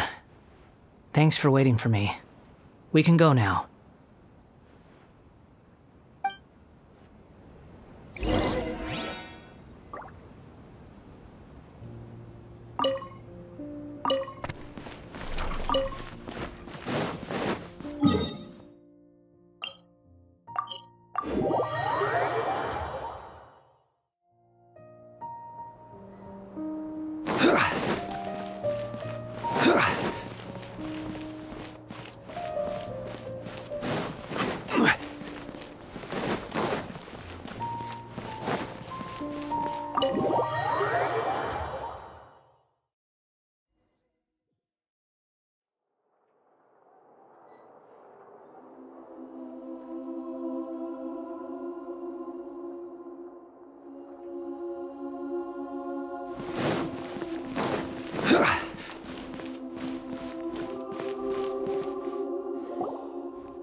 What's wrong? Huh? Are you? Hello. I do apologize for the sudden intrusion. We street, but he doesn't seem to remember anything. So, yeah, quite an eventful walk.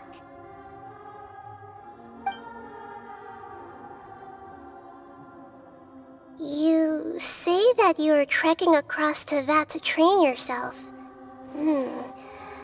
Many other Inazumans who describe themselves in this way call themselves Shugenja. Why do you refer to yourself as a wanderer? Well, it seems more relevant in my case. To me, it sounds like a plant with no roots. But these two claim that they know me, and that I have a hidden past unknown even to myself. I wouldn't call it the past, but rather... this is a difficult one to explain. I don't like to rely on using terms like this often, but in your case, it seems that it ought to be called, previous incarnation. Oh, like a past life or something? Yes, something far more distant than the past. So far away that you cannot perceive it. Okay, I have to ask. What was I like in my previous incarnation?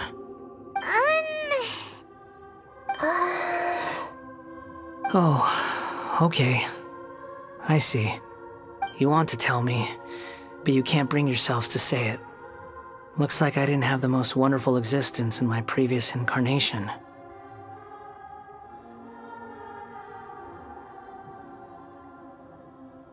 If it's that difficult to talk about, I have no doubt it will be just as difficult to hear, but I'll be able to handle it. Please, tell me the truth. Is truth something you care a lot about? Yes. Then I'll be straight with you.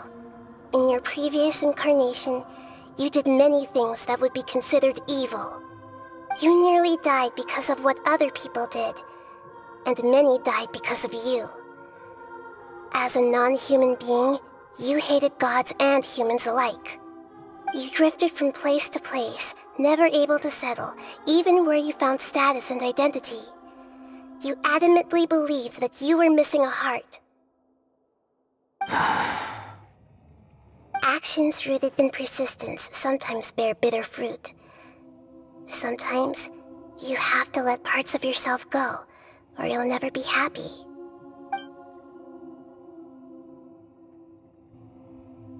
I gave everything I had, but it barely changed history at all. In terms of the outcome alone, that's true. I don't think I can judge everything I've heard purely in terms of right and wrong. Each choice a person makes belongs to a specific place and time, a chain of cause and effect, a cycle of karma and consequence. That is the nature of truth. If one thing is right, its opposite must be wrong. And yet, dichotomies like this are not enough to explain the world in all of its complexity. It seems like my previous incarnation wasn't the most likable individual. We're not trying to hurt your feelings or anything, but yeah, we weren't your biggest fans. If we were enemies, why are you trying to help me find the truth? This is so frustrating! This guy's supposed to be our arch enemy, but now he's just some random stranger we met on the street! He's got so much to answer for, but we can't make him talk because he doesn't remember anything. What a weird situation. Lesser Lord Kusanali, as the God of Wisdom, I trust that everything you told me must be true. Yes, it's all true. I can even show you the memories themselves, if you're willing. Please, I want to see them for myself. I want to experience my own transgressions. Even though it will cause your present self great mental anguish? I'm just a puppet, with no heart and no name. There is nothing in this world for me to cling to fill the void within me. Except maybe these sins that can never be undone. Very well. As you wish. Wait, shouldn't we go with him? This one's kind of on us for bringing him here. Don't worry. Whatever danger I might face, it's my burden to bear. Traveler, could I ask you to supervise him on my behalf? Oh, good point. Given your, unique situation, we'd better keep an eye on you. Understood. Thank you. Now, prepare yourselves, everyone.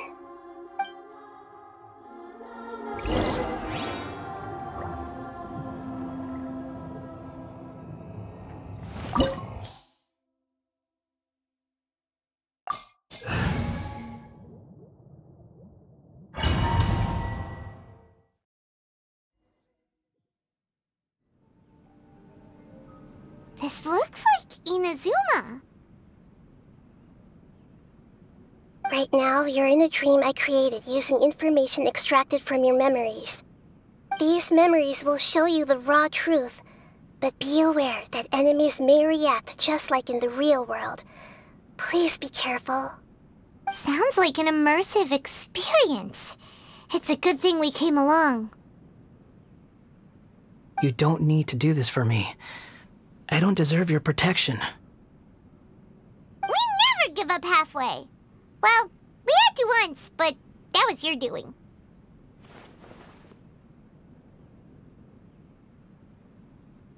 All right. Thanks. Wanderer, this is the Shake Pavilion. In your Balladeer incarnation, this is where the Electro Archon placed you after your creation. You had a great many memories here. Is that because this is kind of like his birthplace? You could say that, in a sense. You'll see why shortly. I hear footsteps. This place is huge. I can't believe the landslide didn't fill it in. I wonder who built it. The Crystal Marrow Miners? No, there's no way. Look at this exquisite construction work, and so well preserved, too. No mining crew would be capable of this. There's someone passed out on the ground. Who are you? You're awake. What happened? How'd you get stuck here? Are you injured? Not a scratch. And these fine clothes. Who are you? This man is Katsuragi, deputy to Torichiyo's adopted son, Mikoshi Nagamasa. He found the Balladeer in Shake Pavilion and took him back to Tatarasuna. And the rest is history. Well, it used to be. In the original version of events, Katsuragi was ultimately killed by Nagamasa. Let me get you out of here. Our people are nearby. Hang in there. During the Tatarasuna incident, Niwa was murdered by the doctor disguised as a mechanic. The Balladeer, then known as the Kabukimono, disappeared not long after.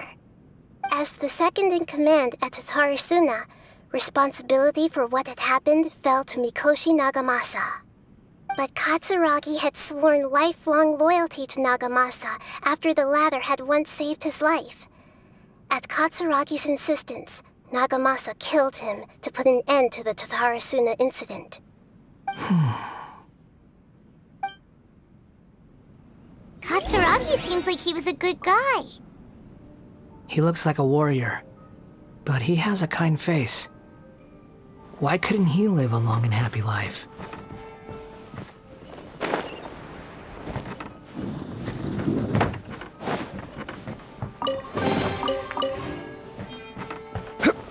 Nagamasa, I found this young guy in a cave sealed off by a landslide.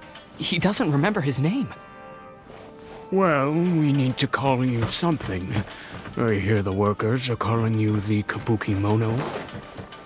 That's fine with me. Katsuragi, report to Niwa.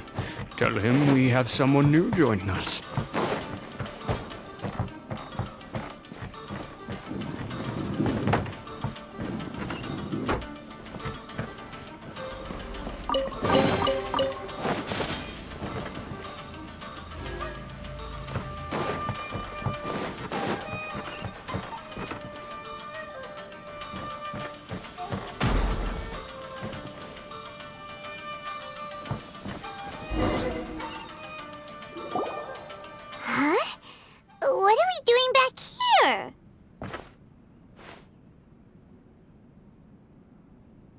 Whoa, this is where you were born?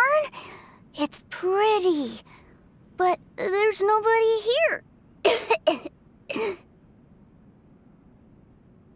I was abandoned, like you. I lived here for a while at first, but there's nothing for us here. We can't stay. Okay. I heard my mom and dad used to make swords, but the factory manager died, and then my dad got sick.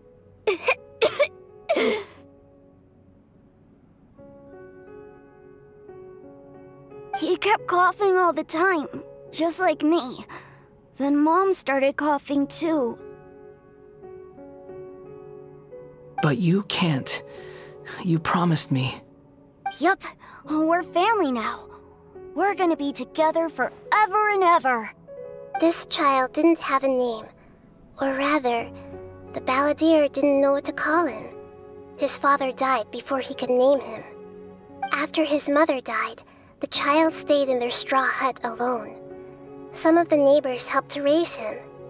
After leaving Tatarasuna, the balladeer ran into this child who didn't have a name, just like him. They made a promise to live together. What happened to the child then? He died from his illness while he was still very young. The balladeer came home one day and found that he had stopped breathing. Hey! What's wrong? Say something! You promised me we could be family! You're no different from Niwa and all the others. You betrayed me too.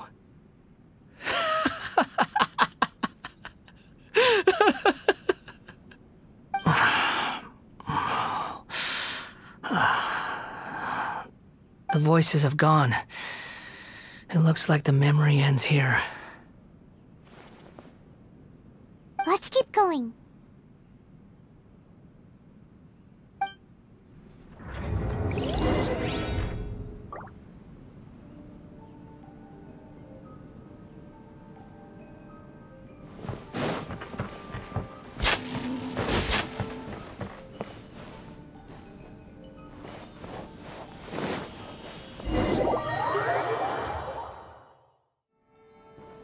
You do realize you're blocking my path. I come not to obstruct you. I've been waiting. What you are truly is a weapon. One that could be wielded with an iron will. Or you could continue to drift aimlessly. Are you trying to win me over? Your fated rebellion has begun. Why not take your place at the banquet and join those who shall feast?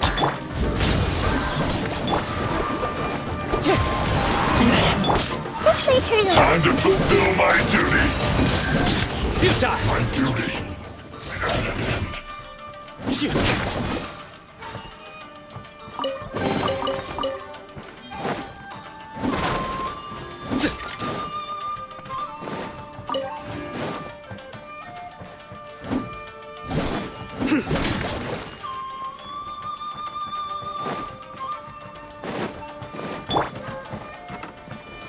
Stabilize!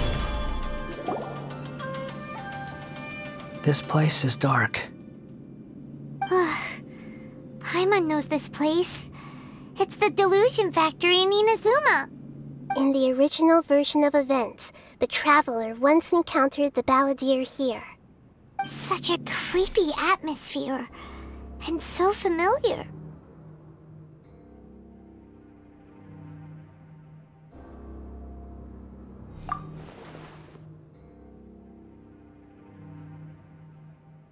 Hey, look over there! Well, well, my fair lady. Is this rundown factory and these incompetent fools all for me? Wow. You shouldn't have. Huh. What do you have to gain from belittling your subordinates? You might not want to admit it, but you are a part of this plan. Perhaps you find fighting in the Abyss to be a more meaningful use of your time?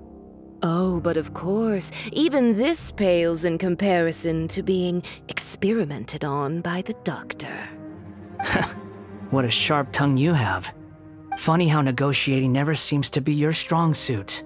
For the task ahead, I suggest you keep your true feelings to yourself. Save your breath. I know what I have to do. I'm sure you think so, but I still think you need to hear it. Don't start thinking you're invincible, and don't let your emotions get in the way. Surely you're not worried about me. I just can't have you getting in my way. You and Child never fail to find ways to complicate things. I'm merely lighting a little fire in this chaotic nation. But you, being tossed out like trash, must make you want to destroy it completely. Do you remember the last time you were here? That was a lot of swordsmiths you killed. I'm sure the descendants of the Raiden Gokaden are still suffering the consequences now. Look at you. Oh, don't get so sentimental. Now, give that poor little tongue of yours a rest and stop pretending like you're above everyone else. By then, see you at the victory feast.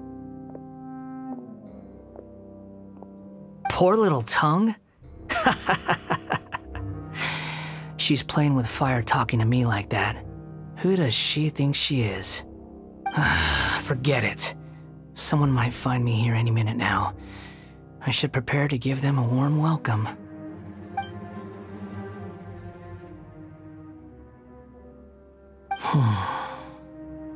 The plot does not end here. There is more of this story to come. Wanderer, are you able to continue? Yes. Please don't worry about me. Why are you staring at me in silence? Can't you think of a nicer way to express yourself? I'm under no obligation to be nice to you. Besides, I thought nothing mattered to you except results in your own interests. Isn't that right, witch? Muddle-headed puppet. You're only number 6 because you can take more abuse than other humans. Do you really count that as an asset? You're about as much fun to be around as a raging inferno. But before we murder each other, it'd be best if we finish our duties. Pay your dues. Into the wind. Nowhere to run! Order guide you!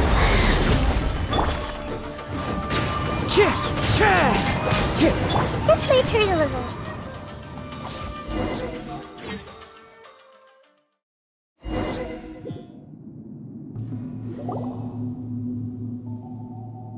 Looks like we've arrived in Sumeru. Is that? Considering that Amorta's sage, Nafis, refused to join this project, I'll take part in the experiment in his place. Welcome. I look forward to a fruitful collaboration. When do we start? You seem impatient. You should know that becoming a god is far from a trivial affair. The biological transformation is a lengthy process. As such, I too would recommend that we commence as soon as possible. In the event that a successful connection is established, his body will become permanently bound to the machine, and he will be unable to move independently of it. Nothing worse than what I've been through before then, Doctor. You were the most resilient test subject I ever came across. Thanks to you, I was able to garner a great deal of information.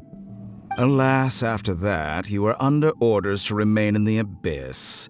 We barely saw each other, and it became difficult to further refine the knowledge I had gained. That was gracefully worded. Ever wonder what they think if they knew that nothing matters to you, apart from your crazy experiments? I suggest you speak to me in a more respectful tone, Scaramouche. The mere fact of your utility does not make you indestructible. The doctor again? That was uncomfortable to watch. That person gives off a very sinister energy.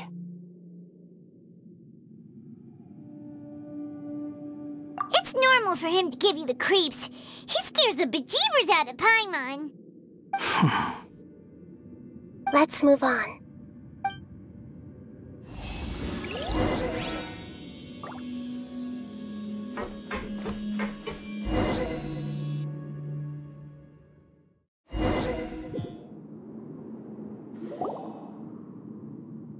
You're a god. Do you think I'm evil? If you accept that he is you, just as you are you, then yes, you are evil. In your eyes, are there any differences between humans and puppets? Do you think there are any differences between your present self and your previous and future incarnations? If not, then what are the differences between humans and puppets? Whoever has tasted the joys and sorrows of life in the human realm is human. Whoever has loved and lost, cried with grief, howled with rage at the tragedy of death that eclipses the miracle of life, they are human too. I've seen enough of my past. If possible, I'd like to reclaim the sins that are mine to bear. No matter the consequences, I won't run from blame or punishment. Whatever I am due, let it come to pass.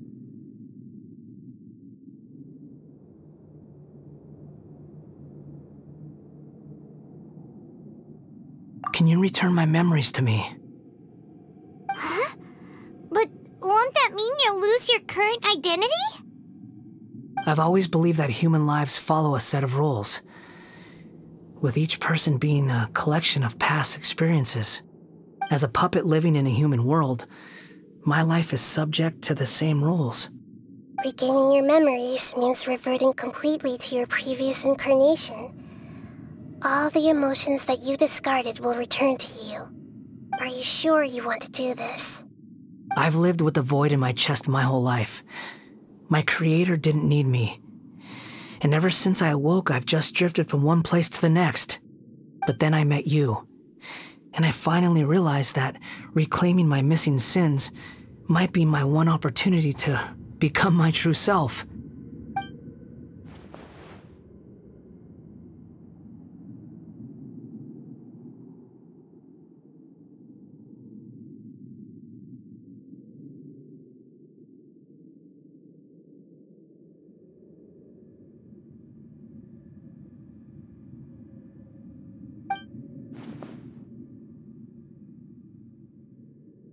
I've always felt I have an innate tendency to yearn for something more, in a way that goes deeper than for most people.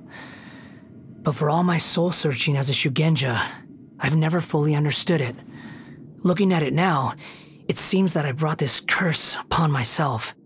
So I beg you, grant me this opportunity to gain a purpose, to change my destiny, and end my wandering. Very well. Since your mind is made up, I will return to you that which is yours.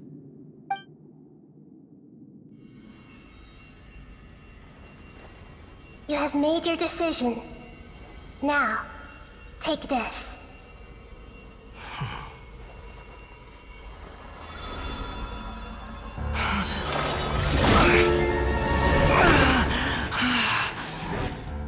Set him free? A puppet? What's he doing here? You're a human as far as I'm concerned.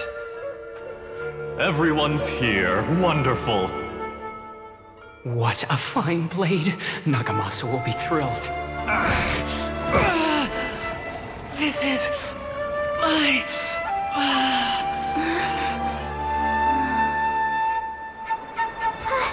Is he alright?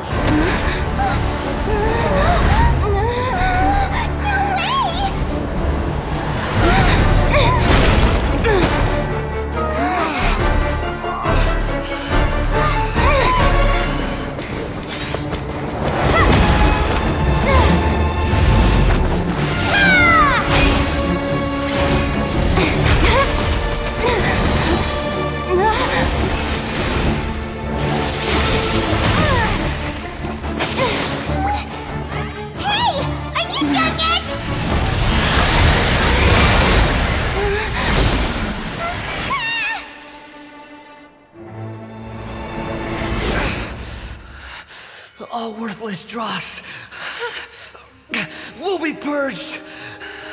That's why this won't be the end.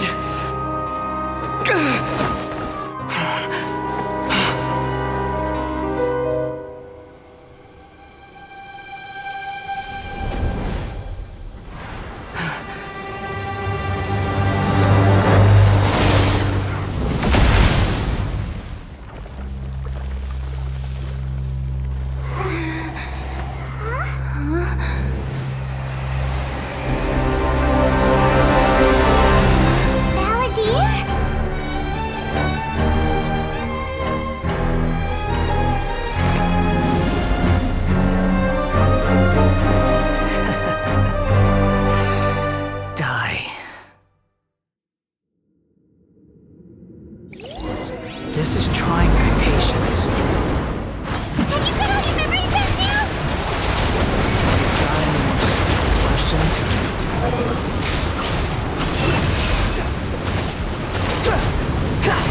Evil human! Squall Fury!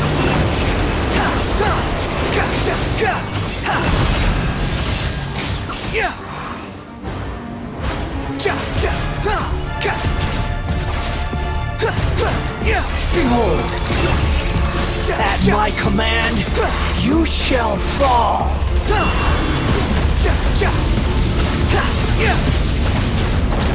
How amusing! Squall Fury! Insignificant pest! Bow your head!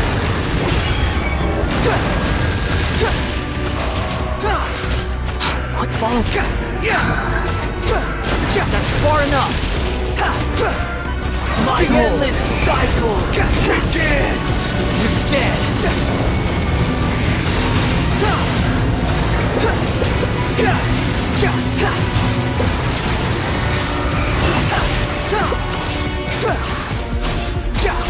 Feeble human!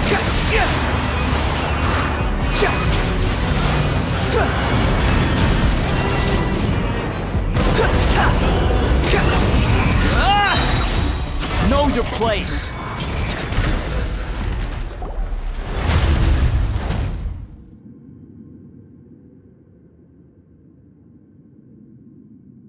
Imbecile! Get out of my sight! It disappeared! Did we win? What did you expect? I'd never lose to that. There's the tone of voice again. You're definitely back to your old self. Wait, but it was you inside that thing too! What have you got to be smug about? Sorry. I'm harsh on myself and everyone else. Just the way I am.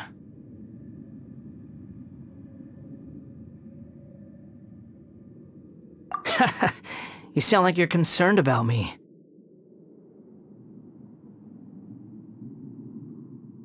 But don't worry. Thanks to you, even if I didn't change a thing, at least I now know the truth. The memory recovery seems to have been a success. This dream has served its purpose. Come on. Let's continue this outside.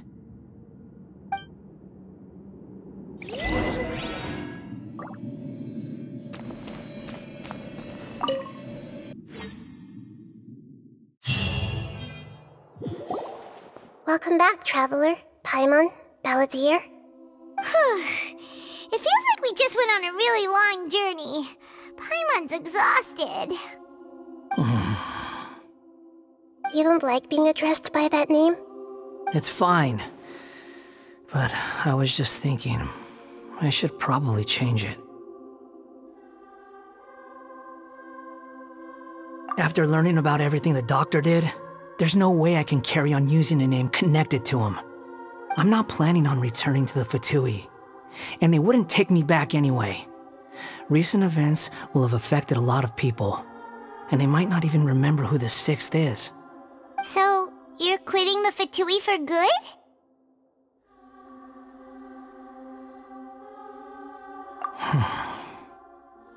It's like you said, Lesser Lord Kusanali. Everything may look futile, but it wasn't completely meaningless. At least I made a lot of people forget about me.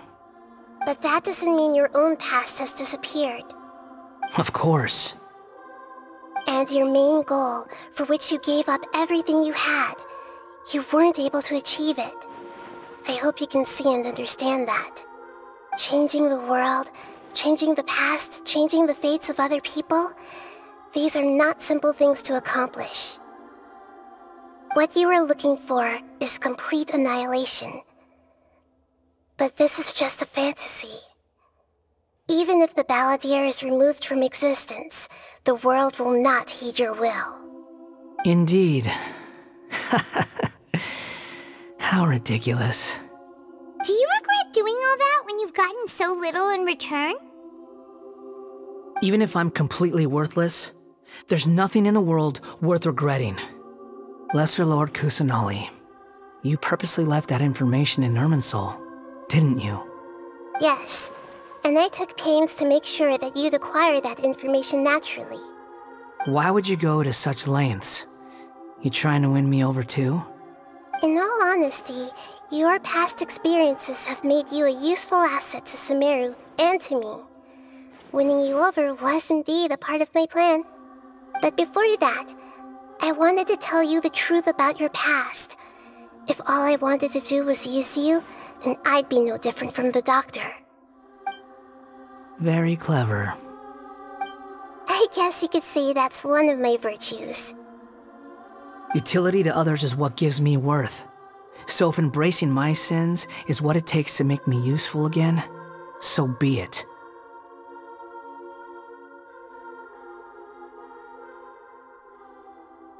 Oh right, I almost forgot. You're the good guys. You're into justice and all that. Sorry if I have a slightly different perspective on things, but I don't feel like I've been duped. The wisest leaders are fated to end up with the best helpers. I can live with that. I'm glad you're able to think of it in that way. Traveler, in the future, I'll continue to search Irminsul more deeply and see what secrets can be uncovered, including the beginning of your twins' journey recorded in Irminsul. What exactly happened before and after that point? I want to know as well.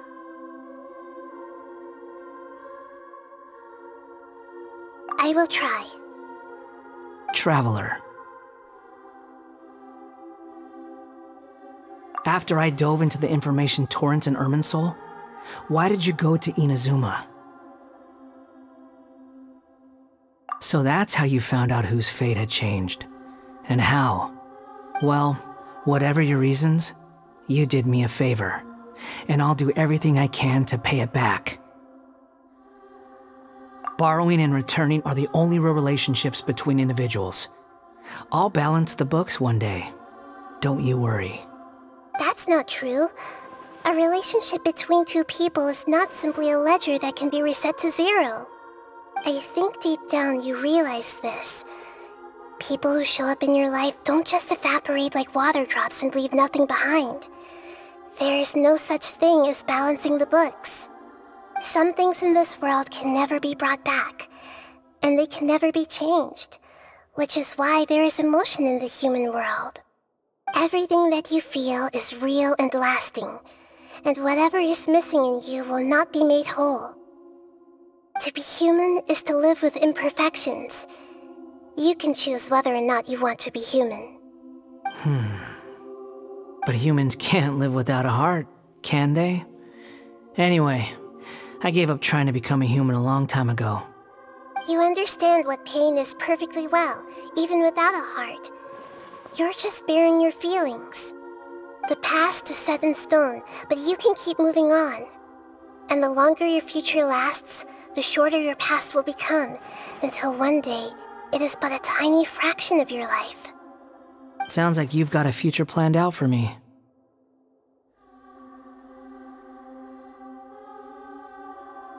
Everything's ended up being pretty darn complicated. Paimon doesn't even know where to start, but the most important thing now is that you need to follow Nahida. Otherwise, all our efforts will have been for nothing.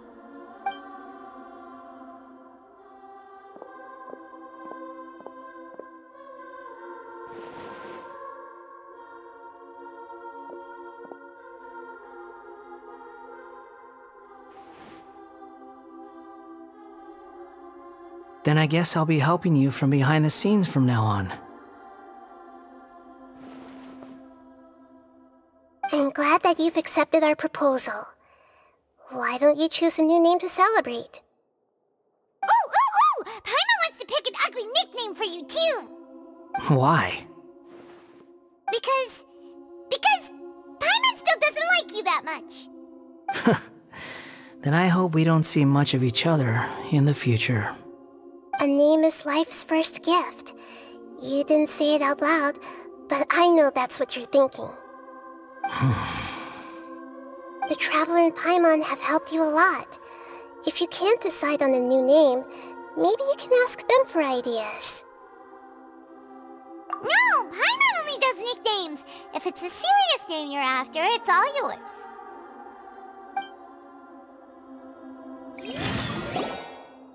Have you got anything?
Are you sure?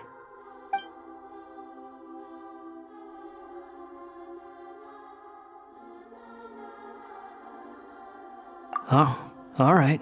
If you say so. There. Now you have a name of your own. What about a nickname? Are you done yet? Still thinking. Stop rushing me! Take your time. I don't need to see you again until you've thought of one.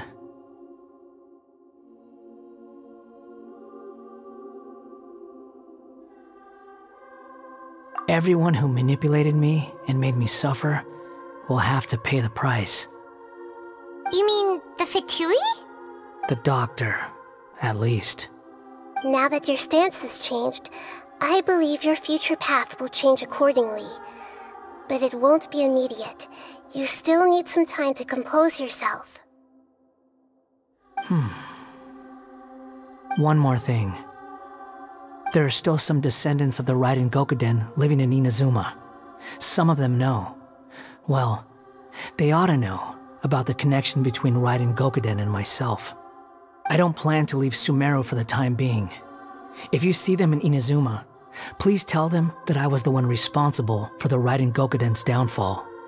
Even though the events have been erased from the world, they still deserve to know the truth. I see. That is up to you. Huh? But if we do that, then... It's fine. Let them stab their blades into my chest if they so desire. Maybe that's how it always should have been.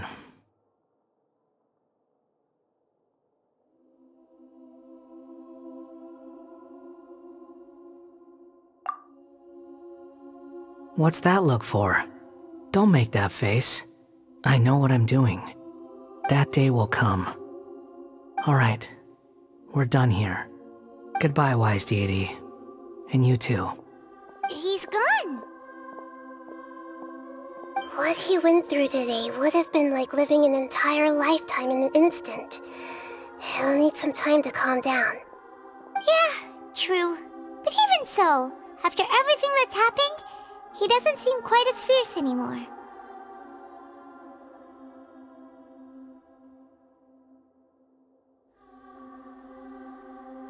So we can finally go eat? Paimon is starving. Thank you both. I hope you will find somewhere nice to go and relax for a while.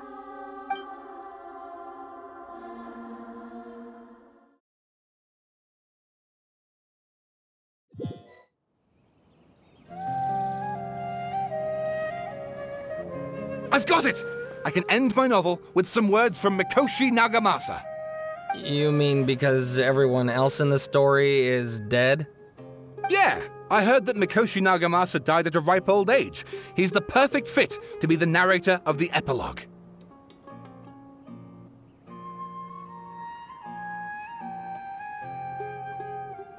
The dark clouds had dissipated, but they continued to cast their shadow in Mikoshi Nagamasa's mind for decades to come. Then, one night, as an old man, he had a dream. On the night when that prized blade, the Daitatara Nagamasa, was forged, the people rejoiced, and there was painting, dancing, and drinking. All these expressions of joy melted down in the furnace fire and turned into red clouds that rallied around the final sunrise that Mikoshi Nagamasa saw in his lifetime. Life is a story too long to be told, a journey that you must walk to behold.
It's about time we had a break.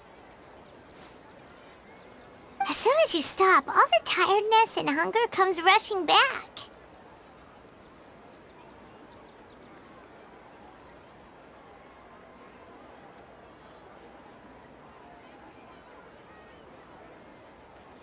Wow, great! Huh? Look at the vase.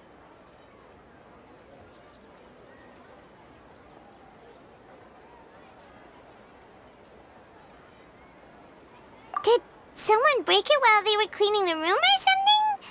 But Paimon doesn't remember there being a cleaner.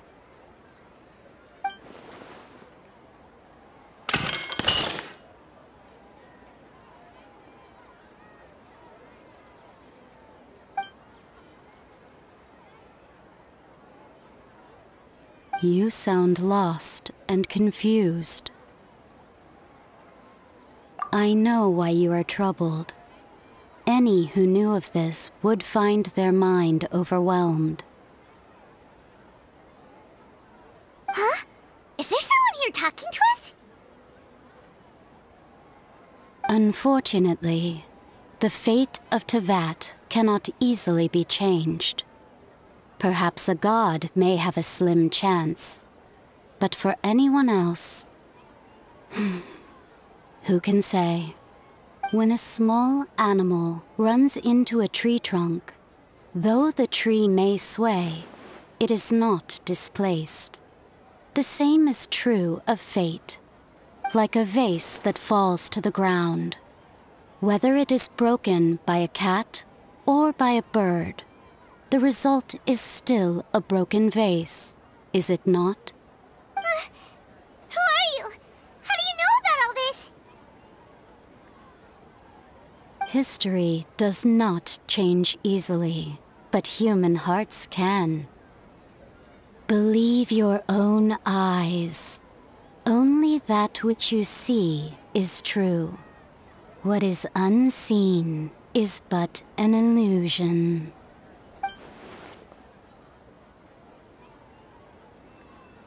The voice has disappeared. And who the heck was that?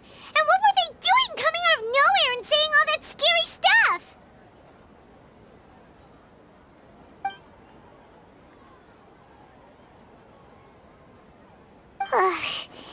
Anyway, that face is still lying there broken on the ground. Should Paimon go get someone to clean it up? It feels wrong just leaving it there. Just a moment. Paimon will be right back.